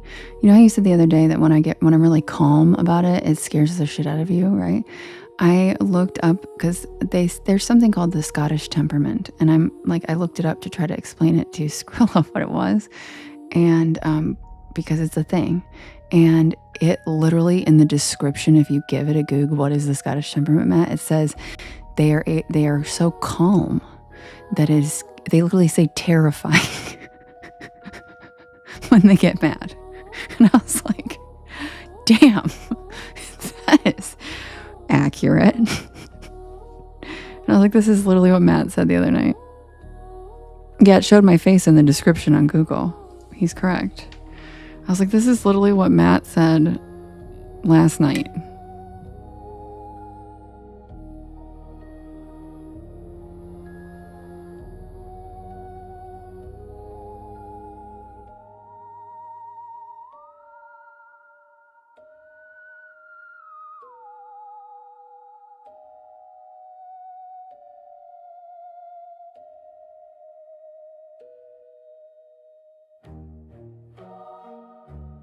Here, Matt, I'll read it to you. Okay. They're blunt, fiercely passionate, and quick to defend their loved ones. When a line is crossed, they often express anger through quiet, searing intensity, rather than loud shouting, a trait that is often described as deeply terrifying. Scots tend to be very blunt and straightforward, believing in telling it like it is, sometimes perceived as rude by outsiders, but it usually stems from a preference of authenticity. Like, hello? This is very, very so much me. So yeah, and it says that we are warm and welcoming beneath our stoic and rugged exterior. So pretty much, you know? So Matt, you're correct. Deeply terrifying is the word that Google used.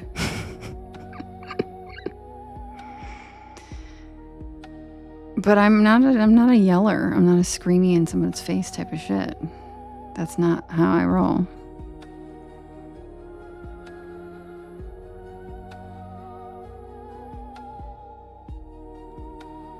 Yeah, Manoa. Valid point, yeah. We also don't like to be told what to do, as proven by Braveheart. You know, don't tell me what the fuck to do.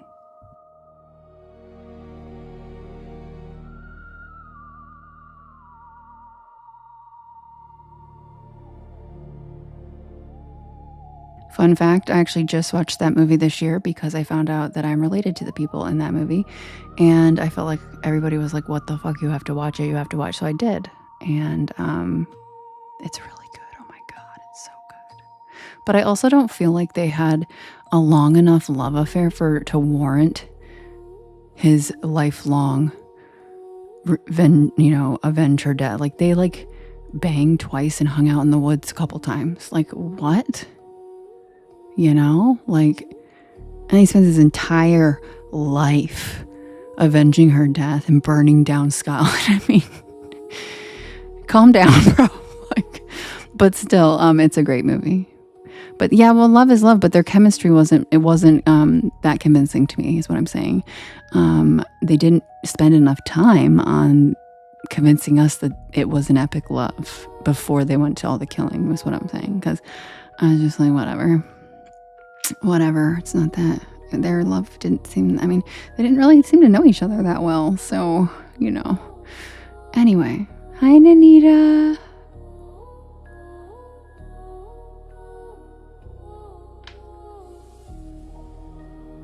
Yeah, but Mace, he barely knew her. How would he love her? The idea that he loved of her? Probably. The idea he built up in his head of who she was, because he didn't really know her. They hung out like 3 times and then she died.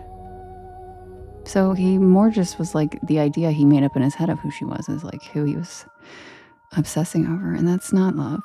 That's a fantasy. But I think it's just they should have spent more time on the love story part, convincing us that they actually were madly in love.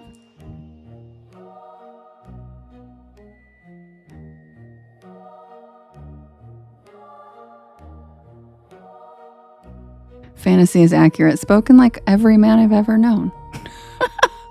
Sure, boo. Whatever you gotta tell yourself.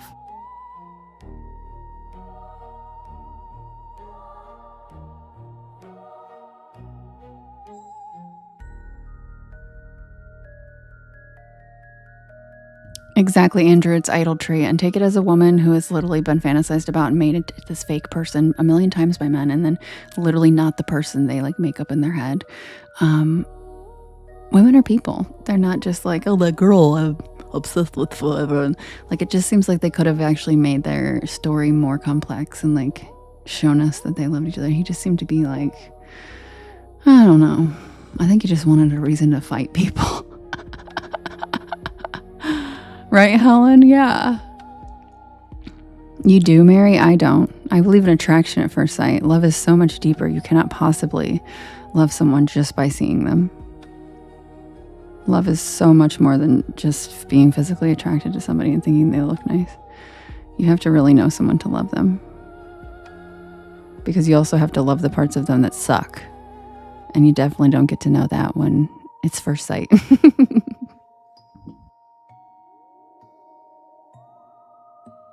Skrilla said, you woman with all your learning books. I believe in lust at first sight, though. I'll tell you that. I believe in lust at first sight. My God. And your hormones can convince you for about 3 months that you're in love. So take that with what you will. Trust me. Clock it. Check. 3 months. 3 months.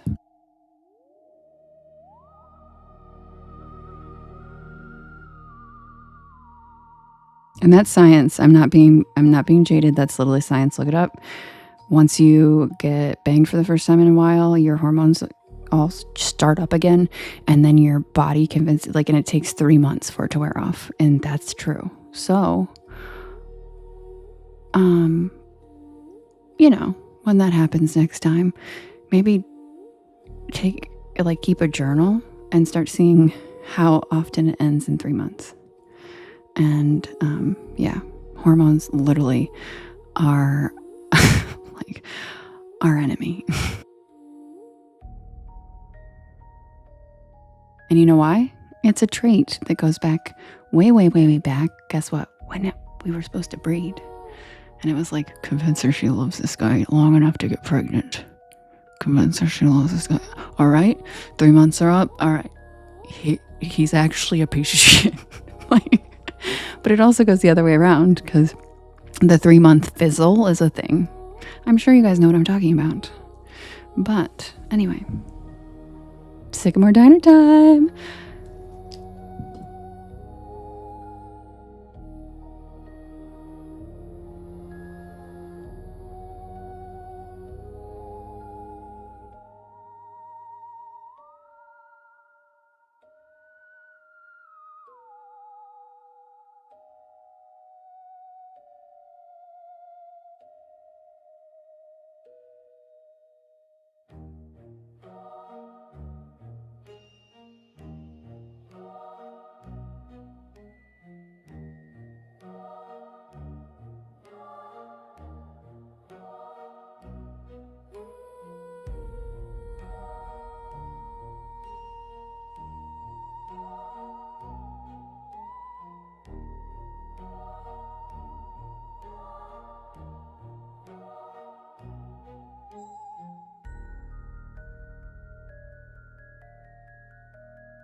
Hi, Giggles.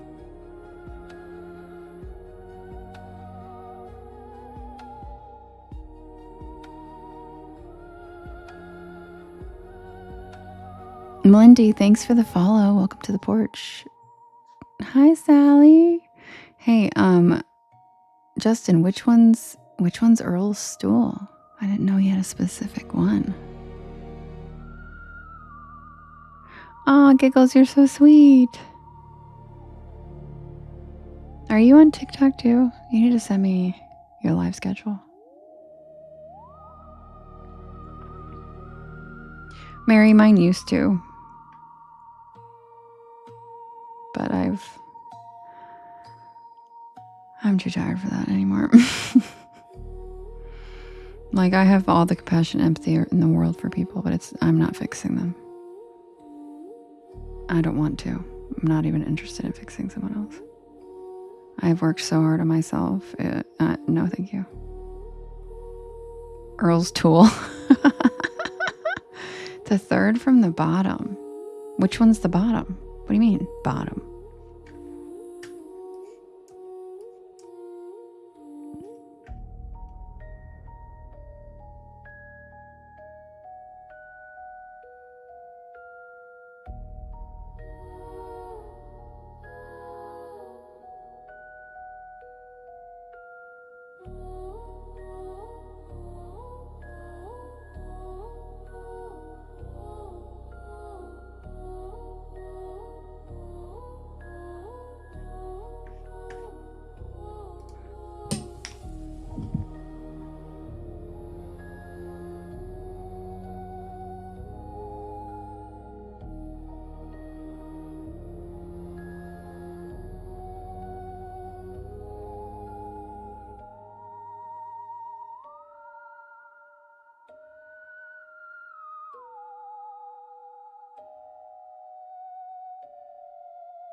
Okay, guys, let's bring some joy to the chat, okay?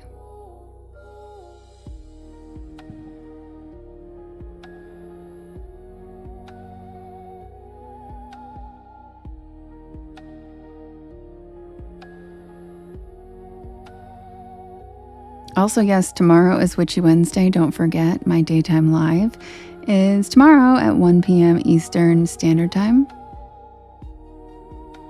And I'm not sure what we're going to be doing tomorrow because the weather has been extremely unpredictable.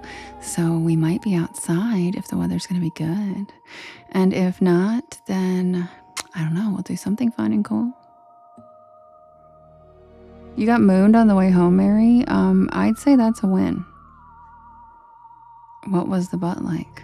Was it good? Jamie, thanks for the follow. Welcome to the porch. Oh, I'm sorry, Cap. Are you okay?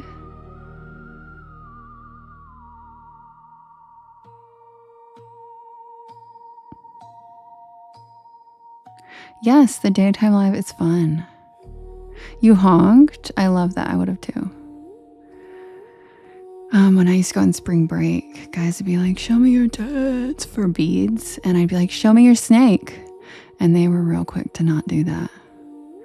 It's kind of funny how when the roles reverse, they aren't so willing to just like rip their clothes off. Kind of disappointing.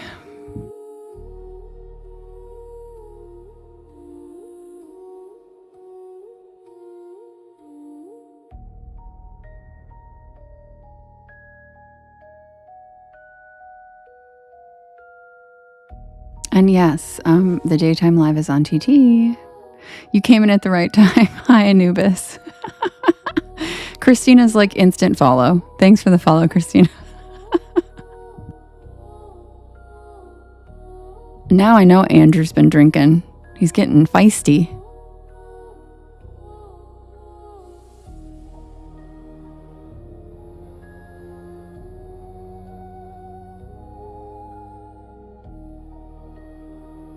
(1 p.m. Eastern Standard Time, Rachie. 1 p.m.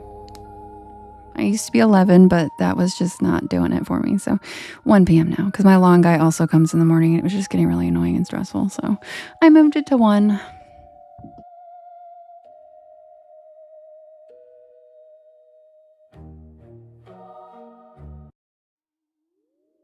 And Merlin usually makes a cameo too. Sometimes he puts his paws in the camera. He's so cute. Yes, also 10 a.m. for you, Rachie, which is another reason I moved it, because my West Coast people like Jade and a few others, it was 11 was very early. It was 8 a.m. for you guys. And we were like, no, that's... Oh, not at all, Andrew. We love you. Are you kidding? You're integral porch pal.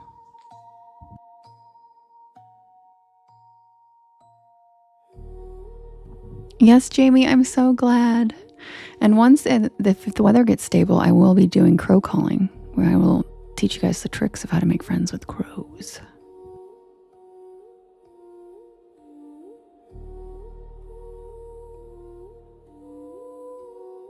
And if you were in my lives last summer, you saw that we actually got a whole murder of crows to be our friends.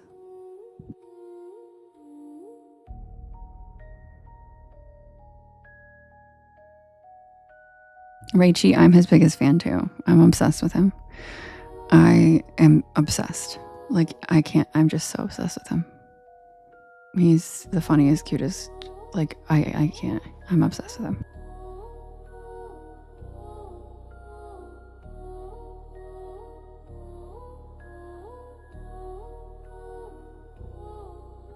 Submitted for the approval of the Porch Pal Society. This is the tale of the night shift at Sycamore Diner.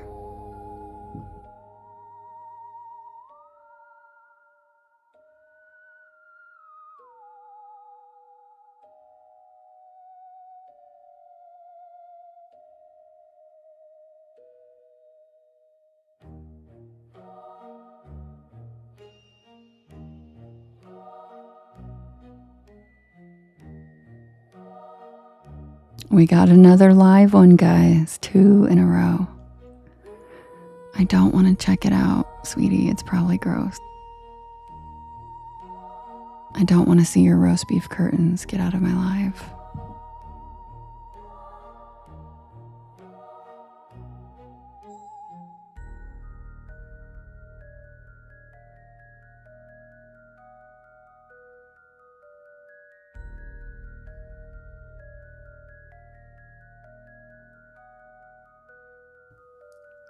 I'm not usually the kind of person who pulls over on back roads at night.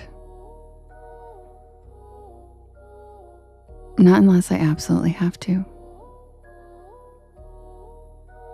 But that night, something about the storm, the long drive, and that growling pit in my stomach convinced me otherwise. I was hungry. Matt said I'm kind of curious. I was hungry. It was late October, and I was headed back to campus after a weekend visit with my friends in North Carolina. Rachie.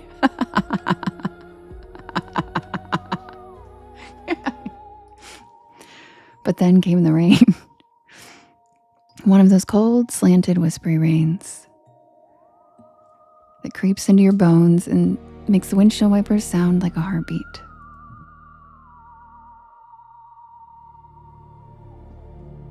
I had taken the wrong exit, trying to bypass traffic, and I ended up on a 2-lane back road, surrounded by nothing but pine trees and power lines. And that's when I saw the neon sign. SYCAMRE Diner. The O in Sycamore was flickering like it hadn't worked right in years. But the rest was lit up in a cherry red neon, a tiny beacon in the middle of nowhere. Guys, I said roast beef, and I'm not hating on Arby's. I like Arby's. I'm talking about roast beef curtains. And Arby's is not the only place in the world that makes roast beef. But the rest was lit up in a cherry red neon, a tiny beacon in the middle of nowhere. But I should have just kept driving. I should have known something was off the second I stepped inside. Yeah, no Arby's slander.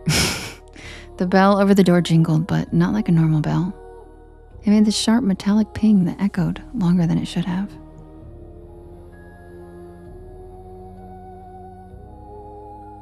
The air inside was warm, almost too warm. And it smelled like grilled onions and pancake syrup.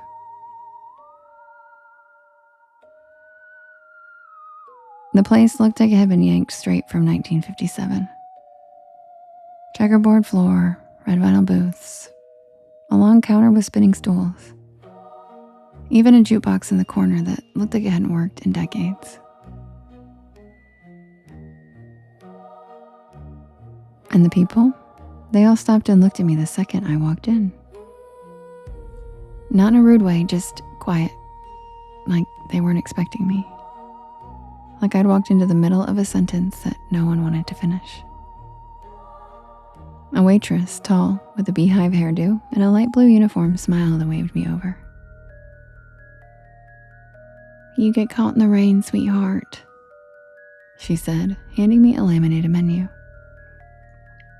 I nodded, still trying to shake off that weird feeling. "Yeah, the highway's a mess."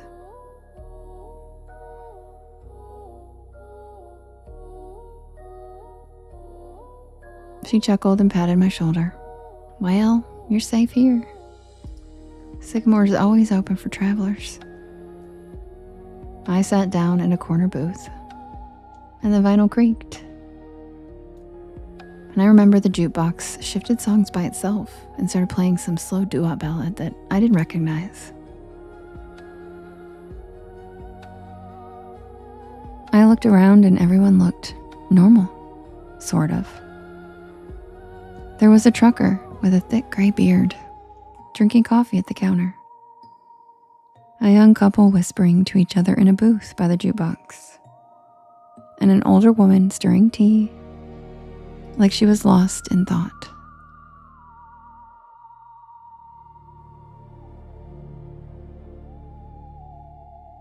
But they all had the same look in their eye, like they were there but also somewhere else. "Thank you, Justin." Like they were watching me out of the corner of their eyes even when they were looking down. The waitress came back with coffee, strong, hot, and surprisingly good. And I ordered a grilled cheese with fries. Simple, safe. She wrote it down with one of those clicky pens and said, "Don't worry, it's on the house tonight." And that was my second red flag. No diner just gives food away. While I waited, I took out my phone to check the map. No signal, and I mean nothing. No bars, no Wi-Fi, not even GPS. Just a blank screen with a spinning wheel. I glanced out the foggy window and the storm was still going. But now, the wind had picked up. I could see the power lines swaying like jump ropes in the dark. But the diner stayed perfectly lit. Not even a flicker. The food came fast, too fast, like under 5 minutes. But it looked amazing. Golden bread, gooey cheese, crispy fries with a little metal cup of ketchup on the side. I took a bite. Delicious. I mean, I've eaten at a lot of diners, greasy spoons, college joints, and roadside shacks, but this was hands down the best grilled cheese I've ever had. The fries were perfect and the coffee never ran out. Every time I took a sip, it was somehow full again. Thank you, Matt. I was halfway through the sandwich when the trucker got up to leave. He walked right past my table, nodded once, and whispered, "Don't stay past midnight." That's all he said. Just that. What? But he was already out the door. The waitress gave me a tight smile and walked over, collecting his empty mug. Old Earl, he's always saying weird stuff. Just ignore him. But I couldn't. Something about his voice stuck with me. Something about the way he looked at me. Not like I was a customer, but like I was in danger. I checked the clock over the register. 11:42. I figured I had just enough time to finish my fries and grab my check and head out. I still had at least 3 hours left on the road. But when I stood up, the lights flickered just once and then again. And then everything in the diner stopped moving. The couple by the jukebox froze mid-sentence. The woman with the tea stopped stirring, her spoon hanging in midair. The waitress, her hand reached out for a mug, just stopped, like someone hit pause on the entire scene. I took a step back, and the jukebox buzzed, glitched, and restarted a new track. I could still move, but no one else could. And then I heard it. Not music, not a storm. A voice. Not coming from anyone I could see. Just a whisper that seemed to echo from the walls themselves. I backed toward the door, my heart hammering in my chest. "Thank you, Bisbee." I turned the knob. Locked. Of course it was locked. I tried the windows, but they were sealed shut. I started banging on the glass, shouting, but no one was outside. Just the wind and the rain and that flickering red sign. SYCAMRE.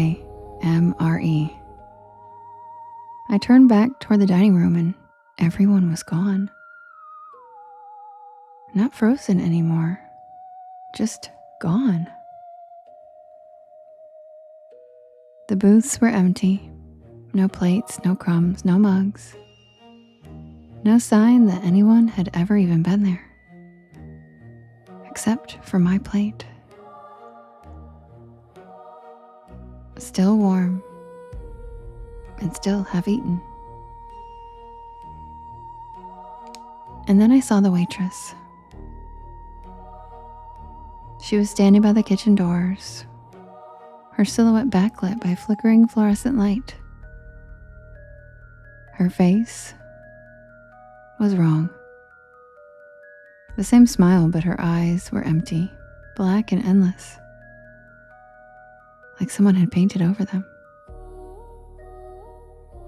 "You shouldn't be here, honey," she said in that same cheerful voice. "Not yet." I stumbled back, knocking over a chair as she took one slow step toward me. "The others, they were waiting, but you just wandered in." She raised a hand, and the walls began to shimmer.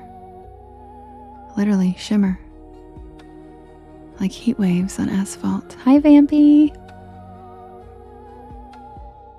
The checkered floor rippled, and the red booths started to fade. becoming outlines and then shadows, and then nothing. And then I saw it. Underneath the illusion. It was charred wood, cracked tile, broken beams, and black soot. Like the diner had burned down long ago. I ran. I don't even remember how I got out. 1 second I was inside, and the next I was on the side of the road, soaked to the bone and gasping for air. My car was still there, parked on gravel that didn't even look like a lot anymore. Just weeds and puddles. No neon sign. No glowing windows, just nothing.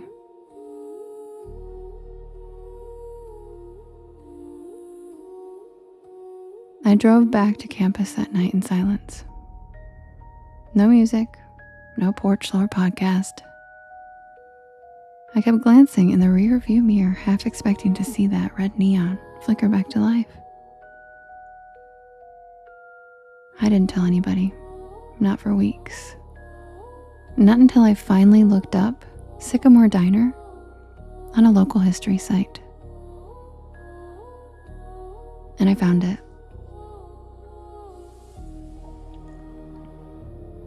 It burned to the ground in 1972. A gas leak. The whole place went up at midnight, and everyone inside was killed. 5 patrons, a waitress, and a cook. The photo in the article? Same checkerboard floor, same red booths, same neon sign. SYCAMORE.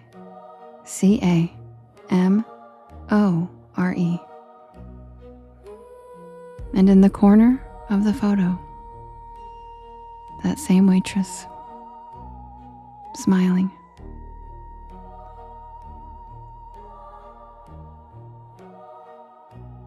I never took that back road again. I don't even drive at night anymore if I can help it. And every time I see that neon diner sign, something in me flinches just a little. Because I know I was there. And I know I wasn't supposed to be. But the part that keeps me up sometimes, the part that really makes my stomach turn, that was the best damn grilled cheese I've ever had. I didn't even pay for it. And that's the tale of the night shift at Sycamore Diner.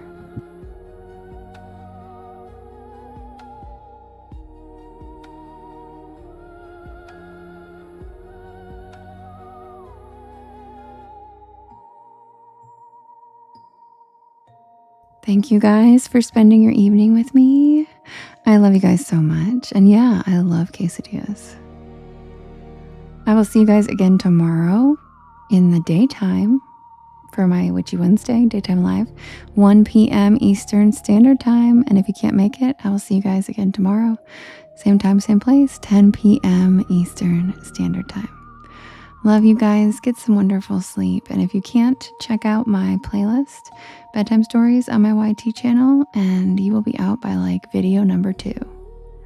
Yep, see you over there, Lumberjack.